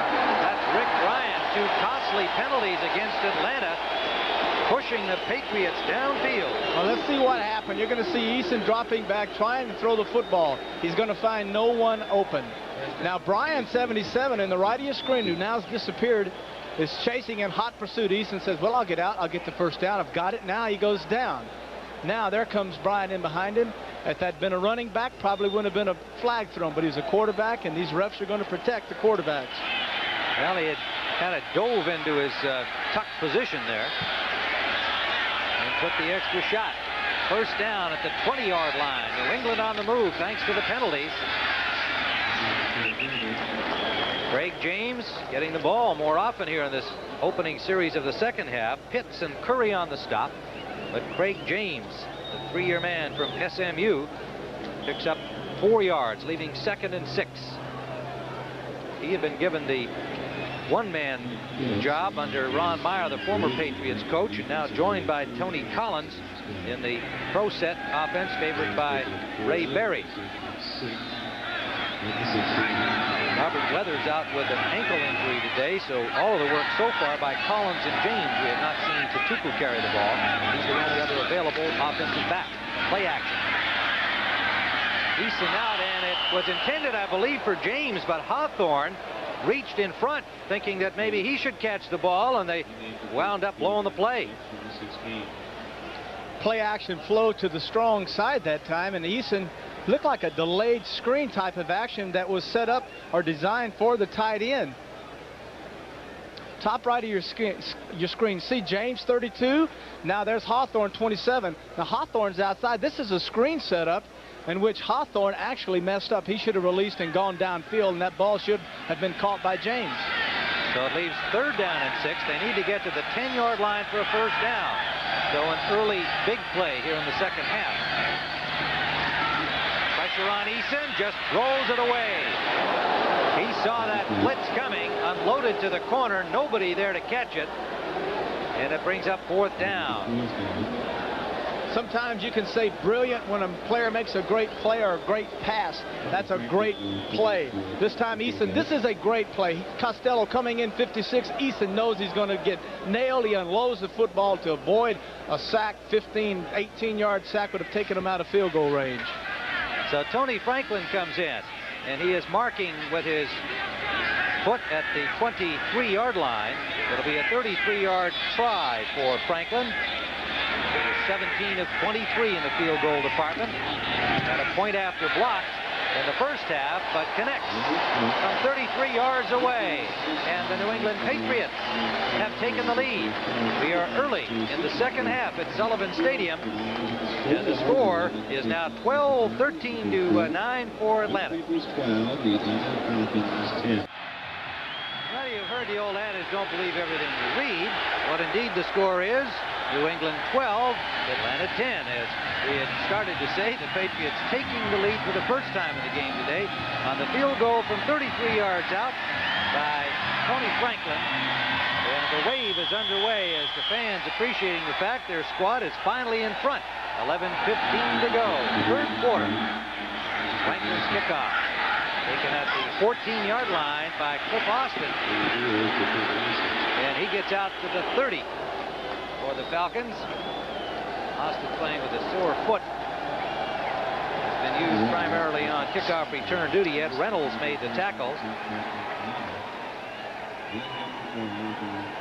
Remember, Andre Tippett, having left the game with a knee injury in the first half, out of the game for the Patriots defensively, their sack star, leader of that defense. And in his place, Ed Williams, third-year man from Texas, number 54. First down, Atlanta.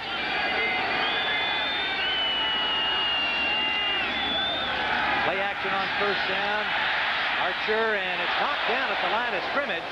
Tried to hit the tight end Cox, and it was Darren Barris.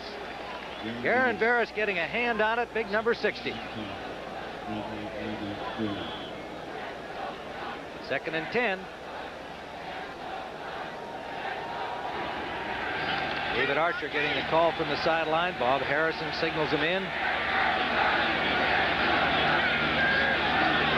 Ed Reynolds in now for Steve Nelson. He was injured in the first half but came back to play, but it may be that what was an apparent knee injury to Nelson is bothering the veteran. Patriots hurting at linebacker. Second down, and Archer will scramble out of there. Trying to get to the marker, and he is stopped short of the 40-yard line. He'll be close to a first down. Sliding in where he's met by Rembert and Ed Williams. Bunch of Williams on this Patriots team. None of them related. Toby, Brent, Ed. No relation. Derwin Williams, the wide receiver on the offensive side. The thing that the Patriots are trying to do is to keep Archer in the pocket. Don't allow him outside, but the problem that time was they kept him in the pocket. But when he stepped up front, there was no one there to stop him, and he was able to run and barely just did miss getting the first down. Third down, about a half yard.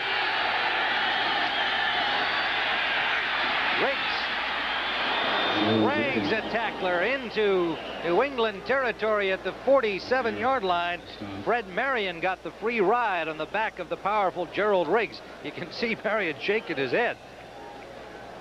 Marion's the guy they asked to do a lot of tackling. He's a free safety, the leading tackler for the New England Patriots. That time his task was a little bit greater than he had expected, having to meet Riggs head on and then hop on his back and get a little free ride. Well, yeah, I like a free ride every now and then. They knew what they were in for, and talking to these Patriots about Riggs, they said, well, we know what he's capable of, and here he is approaching the 100-yard mark.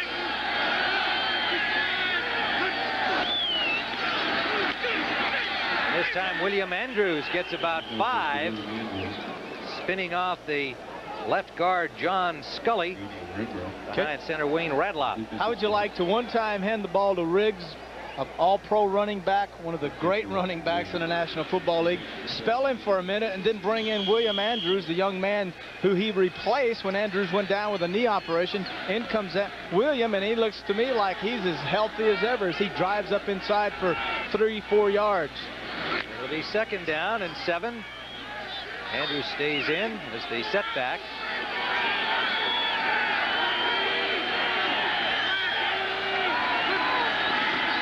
In motion, give it to Andrews, and he is met by the linebacker and stopped after a gain of 2.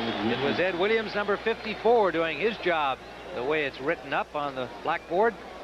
Even the Bradshaw blackboard would show you how to play that one. That time, Ron Milton, number 87, tight end, his responsibility was to hook Ed Williams, 54. Now, he was unable, or Wisenhunt, 45, was unable to do that and allowed Williams inside to make the stop. If he gets that block, Tim, then he allows Williams the opportunity to get out to the right side and make big yardage. Extra down lineman in for the Pats, along with McSwain and Gibson in the secondary. Third down, and about 6 required for the first down. Archer in trouble, is dropped.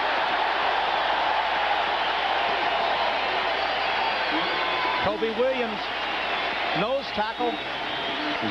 Second sack of the afternoon for the Patriots. Big number 90 on the nose. Very seldom did nose tackles are able to make sacks, but when a quarterback is flushed out, such as Archer was that time, they're able to get in and make the stop. So the Pats rise up defensively, and Atlanta will have to punt. Rick Donnelly's third of the afternoon. Irving Fryer waits for it at the 12-yard line. Pretty good rush, and he got that ball way up there. Falcons trying to keep it outside the end zone, and they do. Johnny number 52, I believe. Yes, it was. Rembert. No, not Rembert. Aaron Brown. Aaron Brown, number 52, downed it inside the 5, but a flag down upfield at the line of scrimmage, Terry, and they may bring it back and do it over again. Falcons are working their way back upfield, so that 42-yard punt will be wiped out. Illegal motion for 30 on the offense, the left end.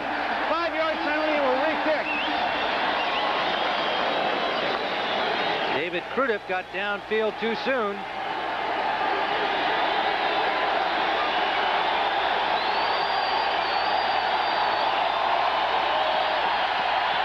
And Irving Fryer down there as a cheerleader at the 10-yard line, trying to whip up the crowd. We noticed before the game, when the Patriots came out just prior to the kickoff, several of the wide receivers went down to the end zone and started to rev up the crowd, get them involved in the game. Fryer doing it here now. Another good punt by Donnelly, but that one will go through the end zone and out. So New England will start from their 20-yard line, a 51-yarder. But not nearly the same good result the second time. New England leads by 2 here in the third. We're back at Sullivan Stadium. The roar of the crowd, a direct reaction to the exhortation of Irving Fryer, who acts as a cheerleader down there. The only other player I've seen that's as active as that in that department is Walter Payton of the Bears. He gets the crowd involved out there, too. Obviously, he feels like the fans aren't into the game, and he feels like we need your support, so come on, give us some noise. Well, it's first down from the 20, Patriots ball. Here in the third quarter, they lead by 2, and Craig James is dropped right at the line of scrimmage. Struggled forward for maybe a yard and a half, and Tony Casillas, the nose tackle, made the stop. We had a nice visit with him last night. As you can tell, he said one of the things about this job of being a nose tackle is not the most pleasant task in the world. You're always having someone over your face, right in, breathing on you. And every day, every game, it's a new player, and you have to learn how to pick up little things from them, you know. And he said, when I play him the second time, though, I know exactly what I want to do against him. Well, he held him to about a yard and a half to Tupu in for the first time with Collins in the backfield for New England.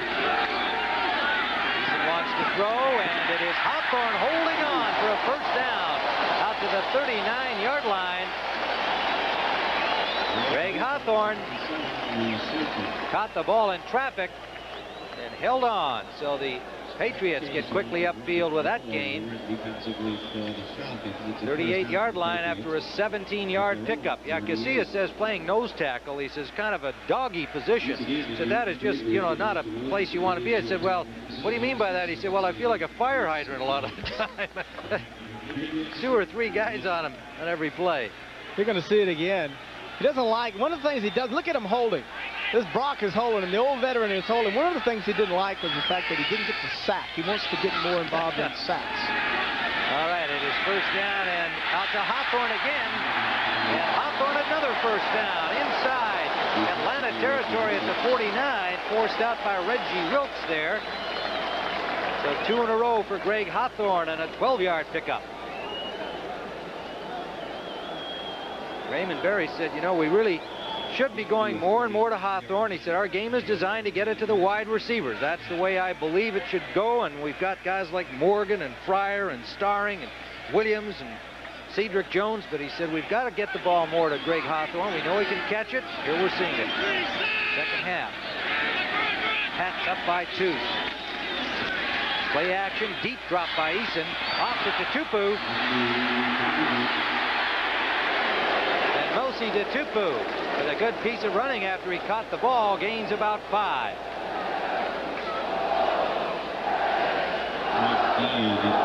We talked earlier about Toby Williams saying that playing nose tackle is like being in a telephone booth by yourself. It's awfully crowded. Look at this. 1, 2, 3 guys get on him, gets hit a third time. Still pushing off, trying to make the play. 2 more hits. That's 5. And then all he gets out of that is a shoe. 2nd and 6. Tetupu again, and Tetupu picks up maybe 2 yards on forward progress. We'll see where they spot it for him.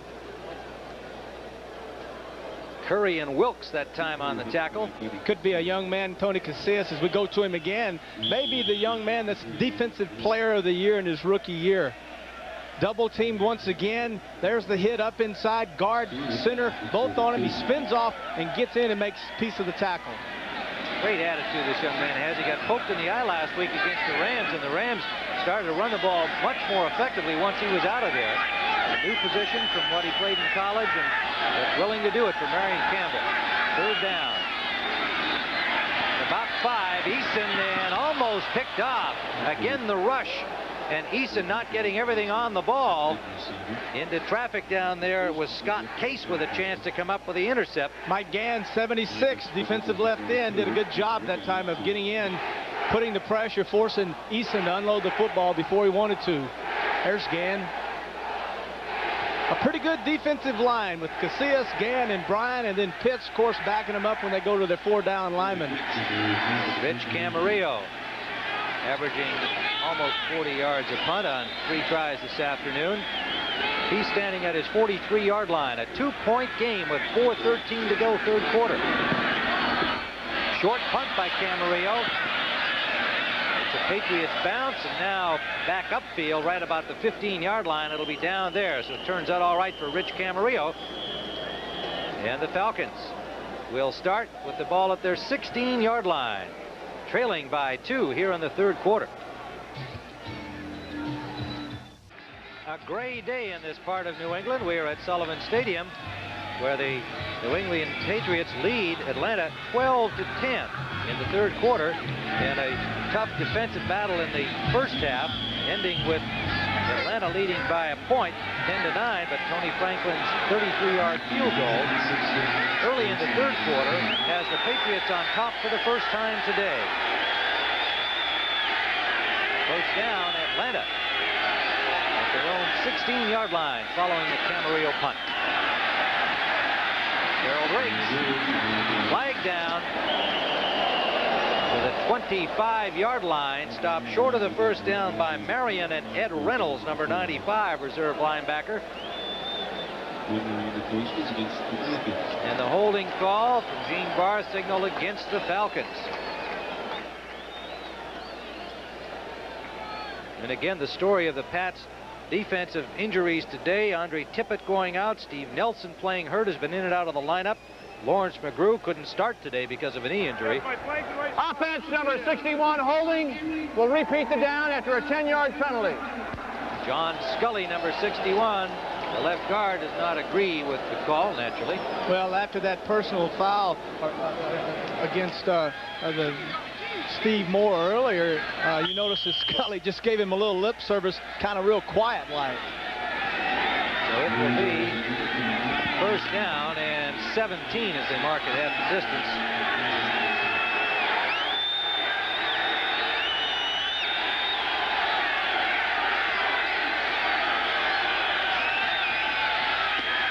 Archer slipped as he threw, but got the ball out to Whisenhunt.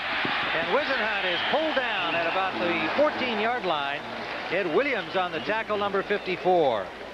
We've had 16 penalties in the game so far, Terry, and they have really affected the rhythm and the tempo of this contest. Each team has taken 8, and there's been a lot of going backwards. Well, the tempo's been disrupted by the penalties. That time they had another linebacker blitz, 3 linebackers blitzed.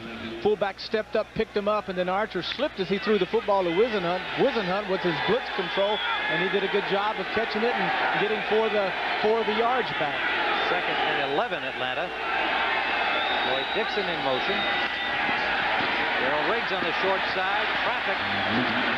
Good defensive work. Marion Marion coming up to help out. And the linebacker Reynolds, number 95, in on the tackle. If you can get good defensive line play and good linebacker play where you're stringing people out, then you'll allow your secondary to come up and make tackles, such as what Marion, the free safety 31, did that time. Something that we can be looking for later, though, with the safeties getting so close to the line of scrimmage, Tim, I kind of would expect to see maybe a little gadget pass later by one of the running backs, because these guys are getting nose trouble and boom, go in right behind them for a big gainer. Nickel defense in for the Patriots on this passing down. Dixon in motion. Pressure on Archer, and he is sacked.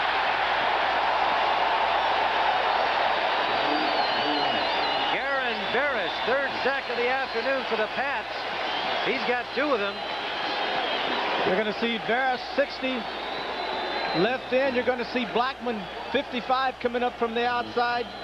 You're going to see 96 Williams, Brent Williams, as he gets inside, and Kenneth Sims, number 77. All of them inside putting pressure, and eventually Barris getting the sack.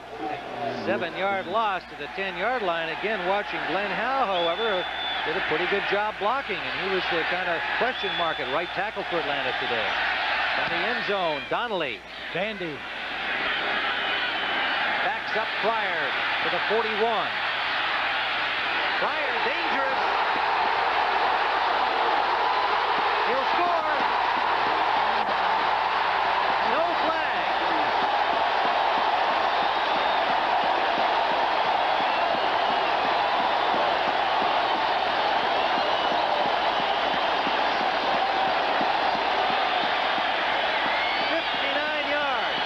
Sometimes when you think you have someone cornered, the thing that separates one athlete from another is speed. And right now what you're seeing is just tremendous speed. Fire down. Now here's the cutback, but watch. Acceleration. Drives him past everyone into the end zone. Touchdown. Irving Pryor. 59 yards. The return of the punt. The third-year man from Nebraska. And a happy wide receiver crew celebrating the score. And a player injured on the play. I believe a Patriot down.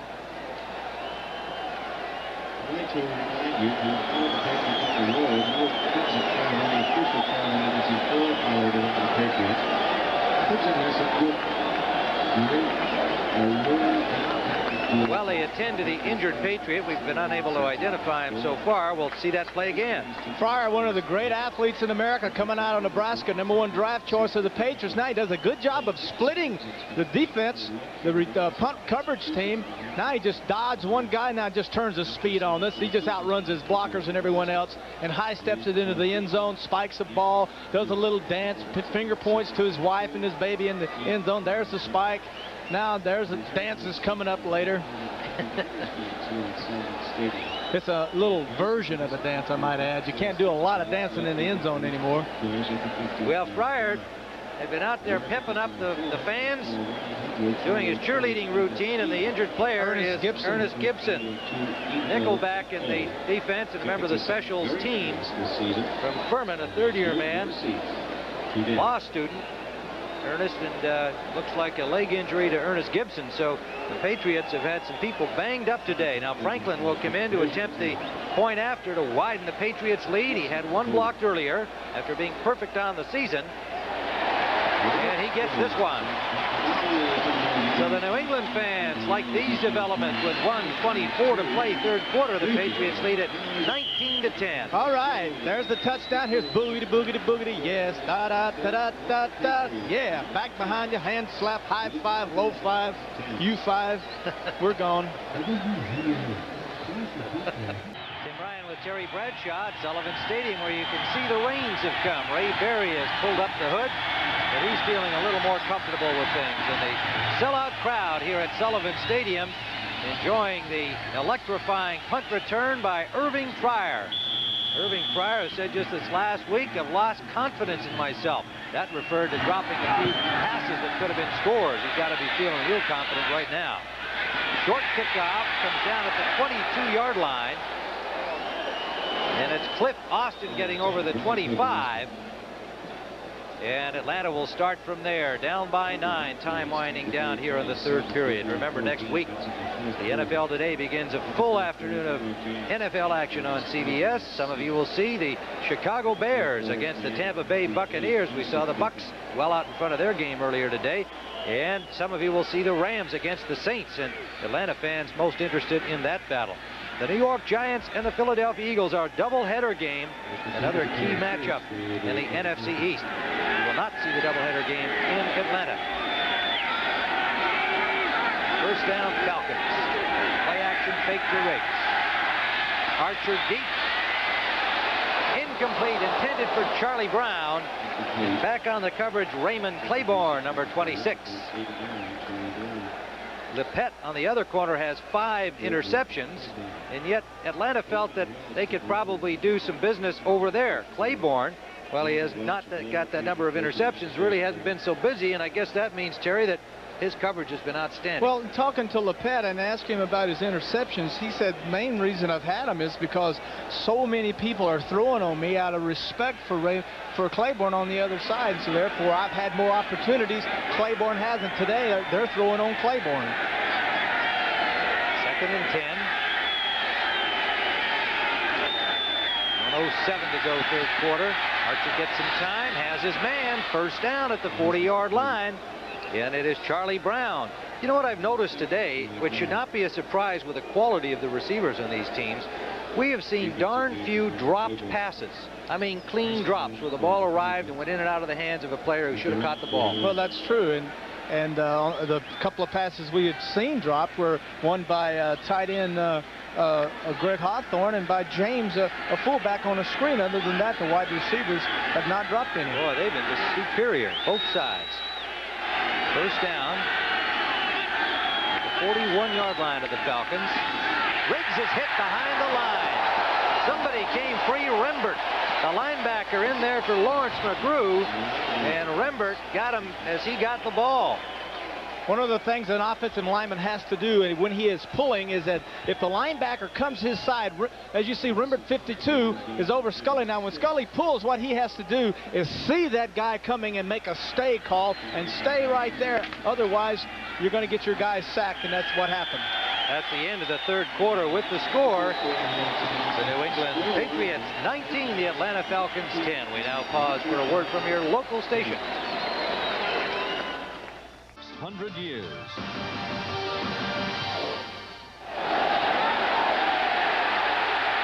Archer just got the ball off here as we return at Sullivan Stadium and completed it to Wisenhunt.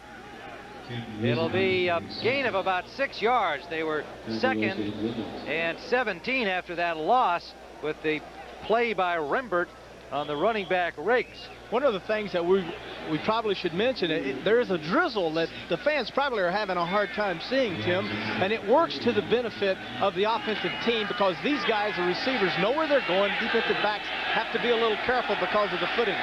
3rd down and 7, Atlanta. Down by 9. We just opened the fourth quarter. Charlie Brown in motion. Archer, it's tipped. Incomplete. At the line of scrimmage, that big group of defensive linemen, somebody got a hand on the ball. Right now, let's take you to Brent Musburger in New York for an NFL update. Well, I'll tell you, Tim, the hottest running back in the league is not Eric Dickerson, it's Joe Morris. He just scored his 2nd touchdown for the Giants against the Cowboys. 169 more rushing yards, 350 in 2 weeks. Let's go back to Tim. Joe Morris, how about that? He is something. That little running back for the New York Giants. The bullet. Not little, he's just short, not small, he's short. He's like you. He's short. He can really But you're a little short. See, there's a difference between short and little short. Some kind of question on the field while we were in our NFL update. And Gene Barth over there talking to the Atlanta coaching staff. Explaining something. And we'll just have to try and find out what this one's all about. There's a 4th down coming up for Atlanta. Gene Barth back there ready to go. Well, now he's going to go and talk to Ray Berry. So it might be a communication problem. It may be that Atlanta's lost. Yes, they're fooling with their wires down there. Yeah. They're telling Raymond Berry that Atlanta coaching staff has lost contact with the press box where their coaches are. And if that's the case, now the New England Patriot coaches have to take off their headsets. There can be no communication, no advantage here. Well, the advantage falls to New England, I submit, because Raymond Berry has Steve Grogan calling the plays. They rely much more on what happens in the game on the field. They talk to wide receivers, running backs, blockers. And at this point, if there is an advantage at all, it falls in favor of New England. And the punt by Donnelly. Beautiful. Taken at the 16-yard line, and Irving Fryer out of bounds. Knocked out by Tim Terrell, number 32, just re-signed again this week. Been in and out of that roster of Atlanta over the last 2 or 3 years. Every time somebody gets hurt, they bring back old Tim. They did it again this week. He's the only guy that's been cut by Atlanta so many times. He's bought a home in Atlanta because he realizes he'll be called back again. 39-yard punt. Well, next Saturday, another chance to remind you that ACC action will feature the Tar Heels. How do you say that? That's Clemson. Clemson. Clemson. Is that better? Clemson Tigers. You got it. 2:30 Eastern time here on CBS. First down. Gain of about 2 for Mosi Tatupu. 2 for Tatupu. There he is, number 30. Most popular guy here with the fans. He's got a fan club here called Mosey's Mooses. Well, we got Tatupu and we got Tuiasa Sopo. It'd be nice to have. Well, how about that for a backfield? Tatupu and Tuiasa Sopo. For a Southern guy, that's pretty hard to say. Maybe he ought to start a franchise in Samoa. 2nd down and 8.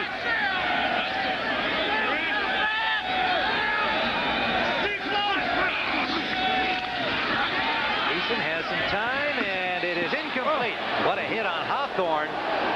Hawthorne, the intended receiver, and it was Crudup who really got a lick on him, and Greg is getting up a little slow. He took that right in the midsection. At the very least, he had his wind knocked out of him. I don't see how in the world Crudup can go in like that. I, as an ex-athlete, as you look at Crudup, am amazed at the absolutely fearless attitude that these defensive backs have. That time Crudup full blast head just stuck it right into Greg's ribs, and all I can think about is something bad happening to the guy delivering the blow, such as a broken neck. Crudup, 5'8", 185-pounder, not a big guy, but he can really pop him. We're going to see this again. Now, Crudup will be coming in from the left of your screen. There's Hawthorne going for the ball. Now, watch this. Just dives right in there and just leads with his head. Well, and that's something that is in the rule book as a no-no. To use the helmet at all is simply illegal. But that one perhaps happening so quickly that was unseen. It always is more apparent when you're looking at it in slow motion, obviously, than at the actual time. Crudup, a young man, Tim, that's playing out of position, actually. He's really a safety forced over to play cornerback. Bobby Butler went down with a broken leg, and Crudup's been doing a fine job there. 3rd down, and about 8. Inside handoff. Collins, 1st down. Crudup on the tackle. Good call that time by the quarterback. Guessing with the defense, guessing pass, give him the run. Run the ball with Collins. Now you come back. Now what are they going to do? They're going to run. They're going to pass.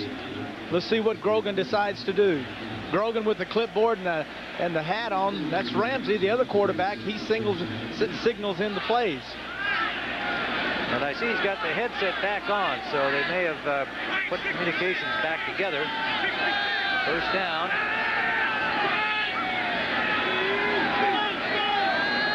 Fryer in motion. Tatupu head behind the line and stacked up by 4 of the Falcons out that right side.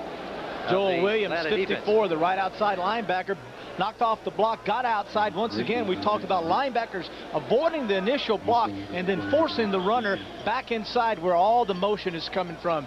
Williams, 54, did a good job that time of forcing Tatupu back inside. Rick Bryan and nose tackle Casillas cleaned it up. No gain, second down. That's hard to say. Mosey, second and 10. Blitz. Eason steps up inside of it and has a man. Collins.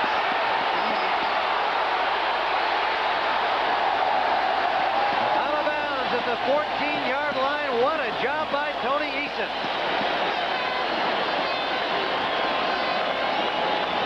Eason last week against Buffalo, career high 55 yards rushing.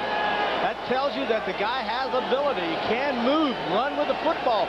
Avoids them. Rady gets inside. He's knocked down. He gets out.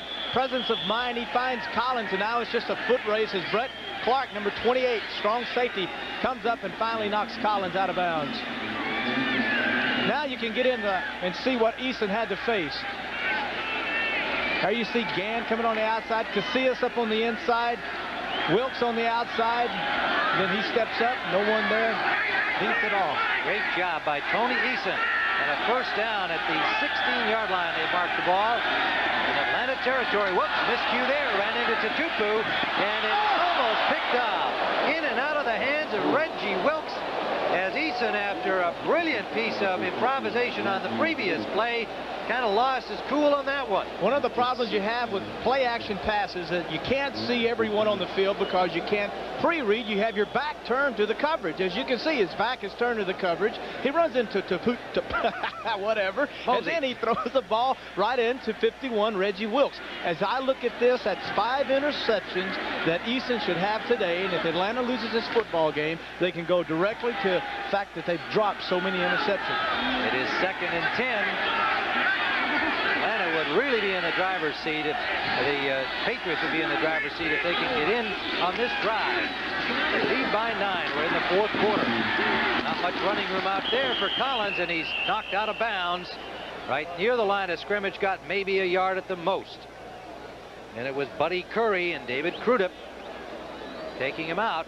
Goes out of bounds at the 13-yard. Last time we saw New England in this situation on this end of the field, Tim, they came out with an option that was actually a loss of about 14 yards. So I wonder if this position again, and we know they have another gadget play, something fancy, double reverse with a pass off of it. I wonder if Brogan will call another fancy play.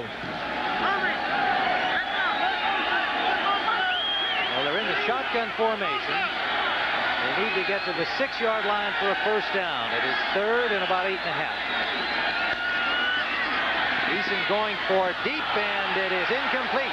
Stephen Starring looked like he was trying to get inside Crudup, which would have put him on a post pattern, and nobody over in the corner. A flag is down, meanwhile, on the plate, Terry. Interesting call now. If you have holding on New England, do you back them up and give them an opportunity to make the first down? Or do you deny the penalty and let them go ahead and kick a field goal? Holding, 68 offense, penalty refused, fourth down. So they'll have to kick the field goal or attempt it. They have a 9-point lead. Now we're getting into fun time, folks. It's 11:22 left to go in the fourth quarter. Depending on what happens here with Tony Franklin, if he gets it, they'll need 2 touchdowns. Atlanta will to catch up. If they stop him, well, it's obvious. They've only got 9 points to overcome. Well, I'm going to say this before he kicks it. Number one, you got to have a good snap. It's raining and the ball could be wet, so very important to have a good snap and a good hold. 31-yard try for the league's leading scorer.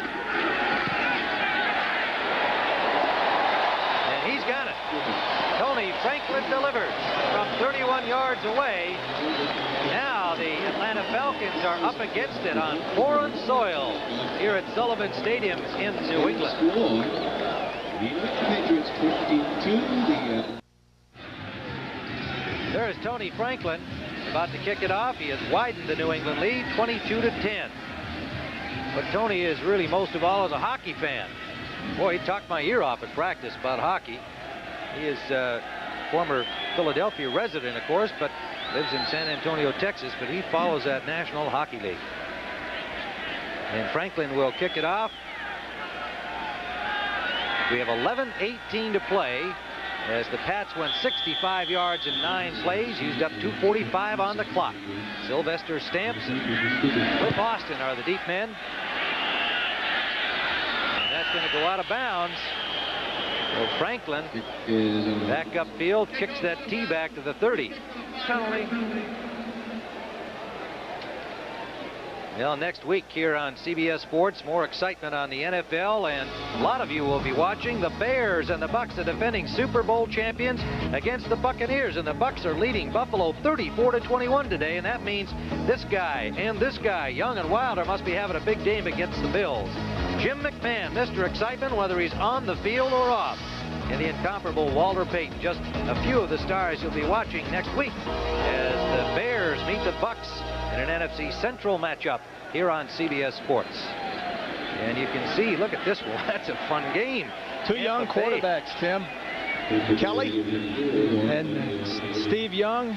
Two fine young quarterbacks. Steve Young's a guy that I had a nice talk with Culver House, the owner of Tampa Bay, and he asked me what I thought of his quarterback, Steve Young, and I said, hey, Coach, you've got yourself a player, and if you'll surround him with good people, this guy can make it happen. And I believe that, and Jim Kelly the same way. So they're having a shootout down in Tampa. Next week, it's Young against McMahon. Franklin, a little better boot by Franklin, comes down at the 10, taken by Austin there. Loose ball, and it is Patriots ball.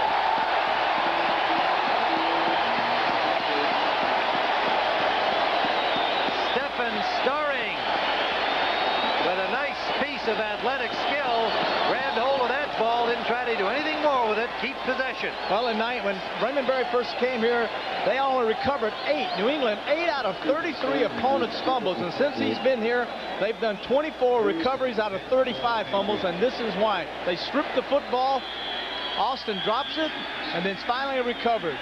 And it was old Mosi who knocked it loose here, I believe. There it is, number 30, Mosi Tutupu. Diving tackle, got a hand on the ball. Well, shut the door time for the Patriots if they can get it in from here. Attacking. Eason, incomplete, tipped away. Intended down the middle of the field. Joel Williams tipped it away. It was intended for Stanley Morgan. And Williams, number 54, with a hand on the ball. Boy, a most opportune time for Atlanta to fumble the football. An opportunity to get the football down, get back into the football game. Now, as you said, Tim, they turn the ball over to New England on the 20-yard line, going in. Explosive offense, number 1 in the AFC. They can put the game away by scoring a touchdown here. 15-31 is Tony Eason, 263 yards. He has a 2nd and 10, gives it to Tony Collins. Collins picks up 6, maybe 7 on the play. Tony Collins from East Carolina, number 2 pick in 1981, lost his starting job when they went to the one-back. Craig James was the runner for Ron Meyer, the previous Patriots coach, but now back in the action under Ray Berry. An injured player on the field. Looks like Rick Bryant of the Falcons, number 77, is down. Having what they're saying in Atlanta is an all-pro year at right defensive end. 3rd year out of Oklahoma. Well, they can't afford to lose any more players. They've lost Johnson. Bobby Butler at left corner, 2 starters right there. Got Anthony Allen and Brett Miller out of their offense. The Pats having a tough time today. They already have Lynn Dawson down, of course, probably for the season from their offensive tight end position. And then today, losing Andre Tippett. Steve Nelson has been in and out of the lineup. That's yeah, right. with a bad knee. And Lawrence McGrew unable to go today because of a knee injury. Their outstanding linebacking core, they must be grateful for the depth because they've been getting good performances today from Rembert and Ed Williams and Ed Reynolds filling in. Been doing a fine job. So Bryan being assisted off. It doesn't look like it's too serious, but he's out of the lineup. Pitts comes on the field, number 74. And it'll be 3rd down and 6 for the Patriots, trying to put this game away. There's Pitts. Dennis Harrison also in, another of those former Eagles picked up on waivers from San Francisco. Marion Campbell had Wilkes and Williams and Harrison and Herman Edwards up in Philadelphia. Knows what they can do and knows most importantly they know his defense. Well, he needs them all right now. Big play for Atlanta. And they have stopped the Patriots' inside run on that play, but setting up another field goal opportunity for Franklin. Tatupu stopped by Joel Williams after getting to the 16-yard line, and Franklin will air out that naked foot again. Well, that's one of those times where you got to kind of wonder what their thinking was. Needing 6-7 yards for first down. They've thrown the ball well, made things happen. Eason getting out of the pocket, so I kind of expected maybe an option to Collins that time, but not a quick dive play. All that did was set up Franklin for another field goal attempt. Now does Eason go back and tell Steve, boy, that call stinks? Huh? What a lousy call. You want to run that call? You get out here and run that call. Franklin from the 23-yard line, and it is good. Another field goal by Tony Franklin, and making things look awfully dark under dark skies in Foxborough for the visiting Atlanta Falcons, 25-10. Well, we've been watching those clouds thicken and blow in from the northeast, and the rain has really arrived heavily now here at Sullivan Stadium. A 15-point margin for the Patriots, who stand at 5-3 in the AFC East Division behind the leading New York Jets. And Dan Henning saying, come on, guys, there's lots of time on the clock, 9:38. But they are trailing by 15 points, 25-10, on 4 field goals by this young man, Tony Franklin.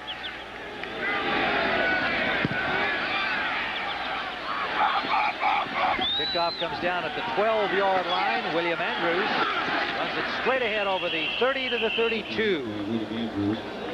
So Atlanta with pretty good field position to start from. Rod McSwain made the tackle.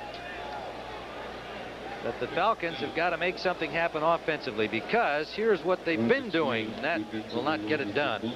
From their own 30, from their own 16, from their own 26, they've had 3 punts, and then the fumble kickoff, a real killer on the last one. And the Patriots taking advantage, coming up with another 3 points and a 15-point lead. Tim Ryan and Terry Bradshaw in the rain at Sullivan Stadium. David Archer up against it now for Atlanta. Riggs. Got about 3.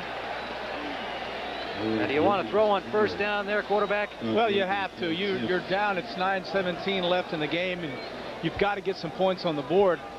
You know, I don't question that that running is a good play, but I think the only way you can get back to the game and get back fast is by throwing the football. It'll leave 2nd and 9 for Archer and company. Kenneth Sims made the tackle. 6'5", 280-pounder coming back from his back injury and working in slowly. He's a dandy. Stamps getting some running room. Stamps to the 30. Knocked out of bounds near the 20-yard line. Well, wouldn't you know, just after we're thinking maybe that Atlanta should be throwing the ball upfield, they get a 48-yard run from Sylvester Stamps. It's one of those plays that's, you know, once again, you kind of want to question the call. A little off tackle, a little sweep with an option.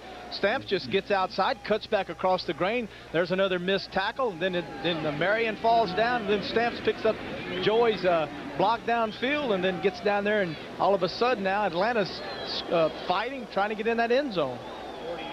Well, they needed a big play, obviously, with the clock starting to work against them. And they're down 15 points, so they need better than 2 touchdowns. And they get it on the ground with Sylvester Stamps churning it up for 48.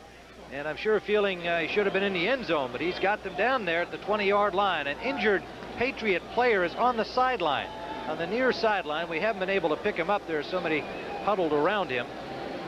But it's been a tough day physically for the New England Patriots. Rod McSwain, a former Falcon, oddly enough. And I believe the last man to catch up with Stamps and knock him out of bounds. You can see, actually, you'll see right in the center of your screen now, McSwain right in the center is coming over to deliver the blow. Trips over a player. He trips over Joey Jones, falls down on his left shoulder. Oh, we've seen 2 of those injuries, although this one appears not so serious as Andre Tippett. Tippett gone with a knee. We had no later report on Andre Tippett's the severity of his knee injury. Let's watch this one again. Sylvester running down the sideline. Joey Jones making a great effort to give him some help downfield. Now there's as you see, there's McSwain diving across Joey Jones, landing on his left shoulder. he is favoring it coming off the field, and we are now advised that it is a knee sprain. Jeez, a knee Andre sprain. Tippett. I'm talking about Tippett's injury, Terry, because I know Patriots fans got to be concerned about their superstar linebacker. A sprained knee. Well, folks, that's not a real deep medical explanation for you, but generally when they call it a sprain, it means that they've got a chance to get him back in action in the not too distant future. Let's hope that's the case. First down from the 20-yard line. Archer gets lots of time. Hits a man up the middle, and a good catch by Riggs out of the backfield. Gerald Riggs bobbled it momentarily, but held on and has them now at the 12-yard line. One of the things that Atlanta likes in their offense is the fact that they can get their single back, Riggs, the only back in there, out underneath. If the linebackers drop deep, he goes down there 7 or 8 yards and turns around, and then the quarterback just pops in the football. That time they jumped in the man, and then Riggs went down, made a little fake outside, came back inside, and Archer hit him with the football. Riggs with 11 catches coming into the game, most of them of that variety. 2nd and 2. Riggs running outside, has some room. Now is picked up by Marion, but carries him as he has much of the day for a first down. Red Marion is going to be happy to see 42 disappear from his mind when this game's over. This is a great effort by Riggs, Tim, because I've said this throughout the telecast. He is a power back. That means up inside the tackle, straight ahead, hitting people, knocking them down 8, 10 yards, 5 yards. That's his game. As you can see, 24 carries for 98 yards. A good, solid effort on his behalf today.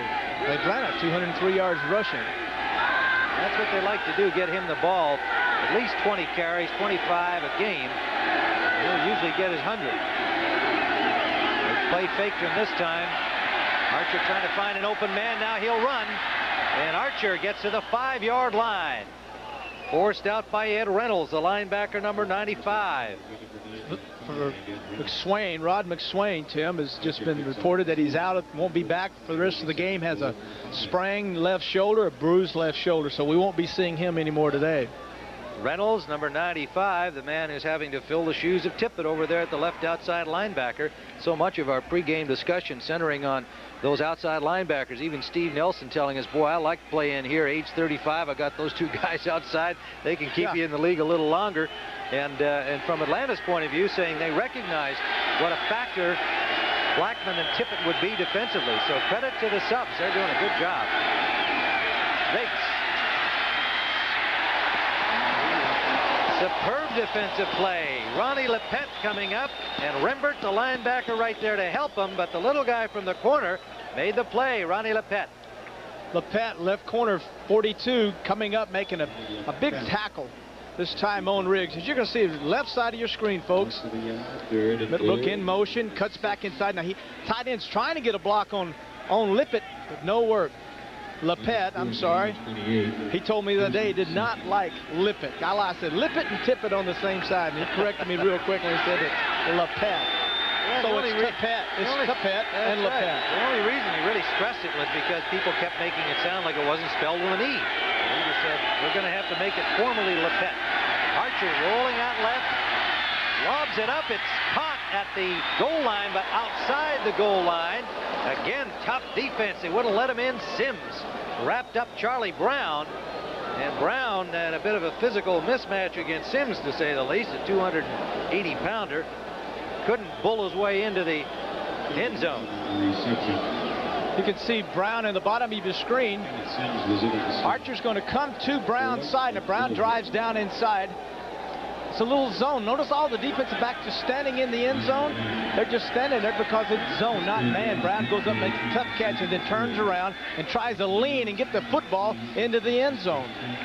Yeah, he was making a pretty good move on the muscle against Marion, but when Sims got there, no chance. Andrews in the lineup, 4th down at the 1-yard line.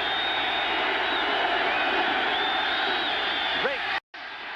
Touchdown effort. Is he in? Yes. Little late call, but touchdown is signaled emphatically. The thing that made them hesitate was the fact that they thought that Riggs would stop. But this man is so strong and has such great effort in these short yardage situations that by continuing moving his legs, Tim, he finally gets in the end. Look at, he stopped there. Now they think, well, he is stopped, he's dead. But look, now the final drive, boom, he shoves himself into the end zone. Look at the ball laying over the line, and that's all you have to have is the football to break that plane. So Gerald Riggs, with his second effort, has had himself quite an afternoon rushing and gets into the end zone with a touchdown. With 5 minutes and 16 seconds left. The point after is good as we look at Gerald Riggs, and there is still time for something good to happen. 5:16, but the Patriots have other ideas. Tim Ryan and Terry Bradshaw. And Terry, might we see the onside kick try here? 5:16 left. You go downfield, try to get the ball back with the defense. You could. I don't think they need a touchdown. They need a field goal, Tim, to get ahead and win this football game. I think they're probably going to call on their defense to go in and stop them. I would expect New England, if they did anything, to run the football. If they threw, to throw nothing but little safe screen passes. So I would say right now they'll kick it deep and hope their defense can stop them. Heavy rain. Now a factor on the field. Donnelly, who kicked the point after with the back spasms to Luckers, they're showing onside kick. Onside. Donnelly is out here to kick it up. Now, how much practice has he had at that? He lets it fly. Going for the sideline and into the end zone. They will not bring it out.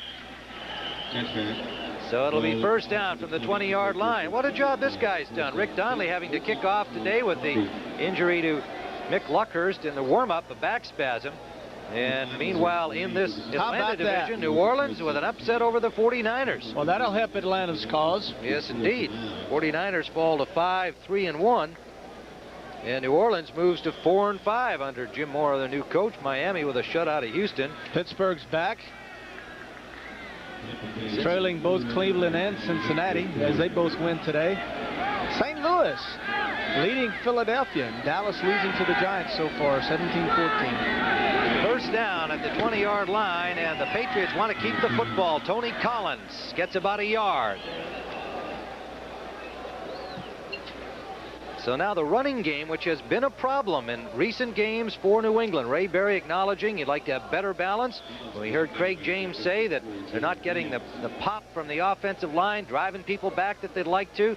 Feels that he and Collins could do a better job of running the ball. And now here's where they need that running game. They need the running game, and even though they're the #1 passing offense in the American Football Conference, one of the key factors that the fans should know and realize is that in New England, it gets cold in here in another 2 weeks in December. You must be able to run the football because it gets very difficult to continue with a great passing attack. That is Mosi Tutupu, and he picks up 3, maybe 4 yards. That would leave them with about 68 yards at rushing on the day. 66 make it. And it has not been a strength for them this afternoon, but they're in front on the scoreboard. Defense had 12 men on the field. Well, that's one way to stop the rush. Get an extra guy out there, load up all those gaps. Now, that's a hurting penalty for the Atlanta Falcons. Well, you don't need to make mistakes like that. You should call a timeout. If you're going to substitute in for situational substitution, which is what that was, expecting a pass, then you get those guys in there. Someone should be responsible for counting. Whoever the captain is, make the count. If you have 12 men on the field, call a timeout. Because what you're trying to do is get Defense the ball had 12 men on the field, 5-yard penalty, and we'll replay the down. So it is second down and 3 now, and a big break for the Patriots there. They want to keep the football. That's their object. 4:13, counting down. See, instead of 3rd and 6, Tim, it's 2nd and 3. Now, if you have to force them to throw and they throw an incompletion, you get the ball back with 3 minutes and 40 seconds left. Slot formation to the right. 2 setbacks are Collins and Tutupu. Tutupu, he's got a hole, and he has a first down over the 35 to the 37-yard line, running behind Fairchild and Holloway. Clark and Moore made the tackle. Mosi Tutupu. First down, the 37-yard line. So the Patriots now very much in the driver's seat. 3:26, they have a first down. They're moving the ball toward midfield, and an 8-point margin in their favor. Eason, 15 of 31 passing, 263 yards.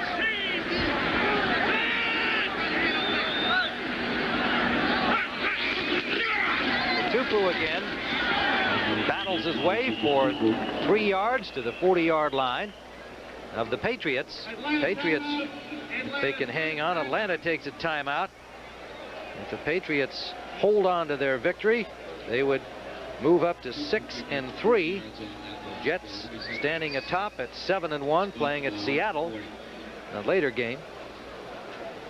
And with this timeout, a reminder that as usual on Sunday evenings following football activity, you always have an outstanding evening of entertainment. It begins with 60 Minutes, and tonight's 60 Minutes looks at the biggest child abuse case in history, plus an Israeli war movie that's not your typical Army training film. These stories and more tonight on 60 Minutes. And then the popular Murder, She Wrote with Angela Lansbury, and a CBS TV movie, Something in Common, with Tuesday Weld, Ellen Burstyn, Eli Wallach, and Don Murray. So it sounds like a fine evening ahead, as usual, Sunday nights on CBS. 2nd and 7 when play resumes at the 40-yard line. Eason discussing something as he shows his backpedaling ability with conversations with Grogan and Barry, and saying, let's get this game over with. I'm getting wet out here. Had a good day, made some big plays happen. 2 of them, of course, off of his scrambling ability. I think Archer's played a good game, had some bad breaks, but I think overall he showed improvement, especially over the last 4 weeks. 2nd and 7 out of the eye. They go to Tupu. Tupu's kind of a second-half player for the Patriots today. He didn't get much action in the first half at all, but he's had the ball much of the time here in the second. Another defensive timeout call to stop that clock. 2:53. A few guys slow to get up down there in the pile. Some tired players. Remember, the Pats came into the game without Robert Weathers from their running back core. He missed it with an ankle injury. So Tupu, Craig James, and Tony Collins carrying the load. This telecast presented by authority of the National Football League, intended for the private use of our audience. Any rebroadcast or other use of this telecast without the express written consent of the New England Patriots and the National Football League is prohibited. Penalty on the defense on the play, 5 yards and a first down. Well, in that pileup, somebody had a face mask grabbed, and things really going downhill for Atlanta in these final minutes of this game. And NFL action next week will be our doubleheader featuring Chicago and Tampa Bay in some parts of the country, and followed by our doubleheader game number 2, the New York Giants and the Philadelphia Eagles, except in Atlanta. Check the local listings to see which of the first games you'll be watching. Either the Rams or the Bears. Game 1, and then the Eagles and the Giants in game 2. Tony Collins got just to the line of scrimmage. He's stacked up there.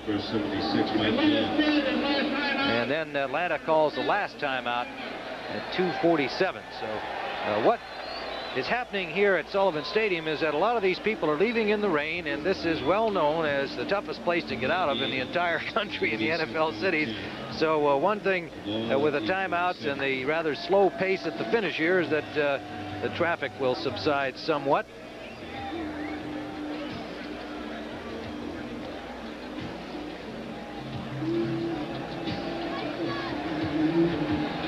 .47 to play, and there are some of the fans heading home feeling that the Patriots have this one in their pocket and move to 6-3. Well, we try and keep track of all kinds of esoterica during the course of the football telecasts here, and we've got a guy by the name of Bob Citrick down there in the truck, and he comes up with these nifty little things. The Williams connection on the Patriots. We mentioned how many Williams there are. None of them are related. And then you got Willie down there that I'm not sure how he fits in, except it's Willie or Williams. Now, on the other side, you've got Keith Williams, Joel Williams, Bill Fralick. Well, that's Willie Fralick, right? That's Citrick for you. That's right, and William Johnson. Boy, I tell you that. Well, okay, you can tell there's 2:47 left with a bunch of timeouts being called here. In a game in which the issue has been decided. The Patriots have the football, the lead, and they have a 2nd and 10. Tony Collins, and nowhere to go for him. Driven out by Joel Williams, one of the Williams boys. And it'll be 3rd down. New England looking to get the momentum back that they had last year that took them to the Super Bowl. The only team to go into that Super Bowl, Tim, winning all 3 of their playoff games on the road. They were 5-3 at the break last year, and this year they were 5-3 now. They're going to be 6-3, and you got to ask yourself, will this team group, will they get their running game going? Will they become the dominant team in the AFC as the end of the season approaches? If they stay healthy, I happen to think that they're one of the 2 or 3 best teams in the AFC. If you lose a guy like Tippett for any length of time, it changes things. But they do have good depth, and I think the Patriots are an outstanding team in the American Conference. I wouldn't be surprised to see them back in the Super Bowl. We've got the 2-minute warning here with New England on top 25-17. Well, cameraman Bob Jamieson shows he's got true grit down there. We got him bundled up as camera too, but that's what goes into being a cameraman on these big network games. You got to be out there in all kinds of weather. Actually, this is like a nice spring day for him because he knows what it'll be like in December in Green Bay. I hope he's there without me. All right, 3rd down here and 9 to go. We've got 2 minutes left in the game. Patriots have the ball. On a 3rd down, and Atlanta is going to need some miracles here. Matupu is stopped at the 45-yard line, and they are short of the 1st down, so the Falcons will get the football. But they are down by 8 points with only 1:48 remaining, and a final score in from the NFC East. The Giants at home avenged their loss to Dallas early in the season. 17-14, a 3-point victory, and the Giants move to 7-2 atop the NFC East, depending on what the Redskins are up to, and Dallas is now 6-3. There's a baseball score from San Diego ahead of Kansas City with a safety, and the Jets leading Seattle 3-zip. First period out there on the West Coast, and that game, of course, Patriots fans very interested in, wanting those Seahawks to dump the Jets, reduce the margin in the AFC East. Time expires on the 30-second clock. Delay a game, number 3 offense, 5-yard penalty. New England victory moves them to 6-3, barring miracles here in the final seconds. And the Jets at 7-1, playing out in Seattle. Seattle in a real dogfight in the AFC West, going into the game today at 5-3, trailing Denver. Broncos atop that division with a 7-1 mark. So the Falcons have everybody on the line of scrimmage here, try to get the rush on. Camarillo does a good job getting it away. They had everybody coming, and knocks it through the end zone for a touchback. So it'll be a long way for the Falcons with just 56 seconds remaining. A 50-yard punt. Camarillo using that wind behind him. David Archer, 13 for 22 today, 122 yards. I think overall a step in the right direction, Tim, even though they are going to lose this football game. I think a step in the right direction. Did some good things. Threw the ball well today. Atlanta got their running game going. Now they've got 80 yards to drive. Now this is a time where he can get a lot of confidence just by getting passes and getting 10, 12, 15 yards maybe. Boy, it does a world of good for a young quarterback's confidence. On 1st down, Archer, and he's got his man. There you go. That is Joey Jones, the first-year man from Alabama. Hustle up. USFL. Got it up to the 40-yard line. Close look at David Archer, number 16. Don't forget, we've got an NFL postgame show coming with scores and highlights. Keep you up to date on everything else that's happening today. We head into the 2nd half of the season. Archer, sideliner, complete, and taken out of bounds by Charlie Brown at midfield. See, now what this is doing, he's 15 for 24 now, about 175 yards, and what this is doing is building confidence. Completing 1 or 2 passes, getting out of bounds, stop the clock, get 15 or 20 more and drive it up. Before you know it, you've got a 15 for, or 16 for 27, Tim, 26, and then 190, 200 yards, and your confidence comes back, and that's a carryover into their game next week. So it's very important, even though this is a meaningless series, very important for young David Archer. Well, an Atlanta defeat doesn't really knock them out of contention. I mean, you've got San Francisco losing today, so they got some help. Archer going to run this one, and he can dangle in the middle of the field with 21 seconds left. They've used up their timeouts. So they're going to have to hustle to get this play off. Now the remainder of the crowd heading out, and he throws the incomplete into the ground, intended in the direction of Charlie Brown. That stops the clock. 8 seconds left. Just a quick look at that. Atlanta 5-3-1 after today. San Francisco 5-3-1. The Rams have to play the Bears on Monday night. So that's going to be an interesting race in the National Conference West. And I think Dan Henning knows that, hey, let's just see how things go these next few weeks. If we can kind of hang in there, we'll be all right. And for the Patriots, they picked up some ground today. Depending on what the Jets do at Seattle, Patriots doing their job, picking up victory number 6. Trying to get back to the Super Bowl. They are the defending champions of the AFC. Archer for Stamps. Stamps has the blockers. Now runs out from them and gets to the 25-yard line, and that'll do it. So the New England Patriots with a solid second half and 4 field goals from Tony Franklin today, and another good performance by Tony Eason at quarterback, have won their 6th game of the season to move to 6-3. And Dan Henning over to congratulate Ray Berry. Ray Berry is having a hard time with the stress of this head coaching. Even when he's winning, he hadn't found it a whole lot of fun. He says, I just want to wait till the end of the season. It's like giving birth to a baby, he said, and our baby won't come until December, hopefully won't come until January. He says he never talked to a woman who said having a baby was any fun at all until the baby was born. So that's his a metaphor for what it's like being a head coach of the New England Patriots here in 1986. Strange way of putting it, doesn't he?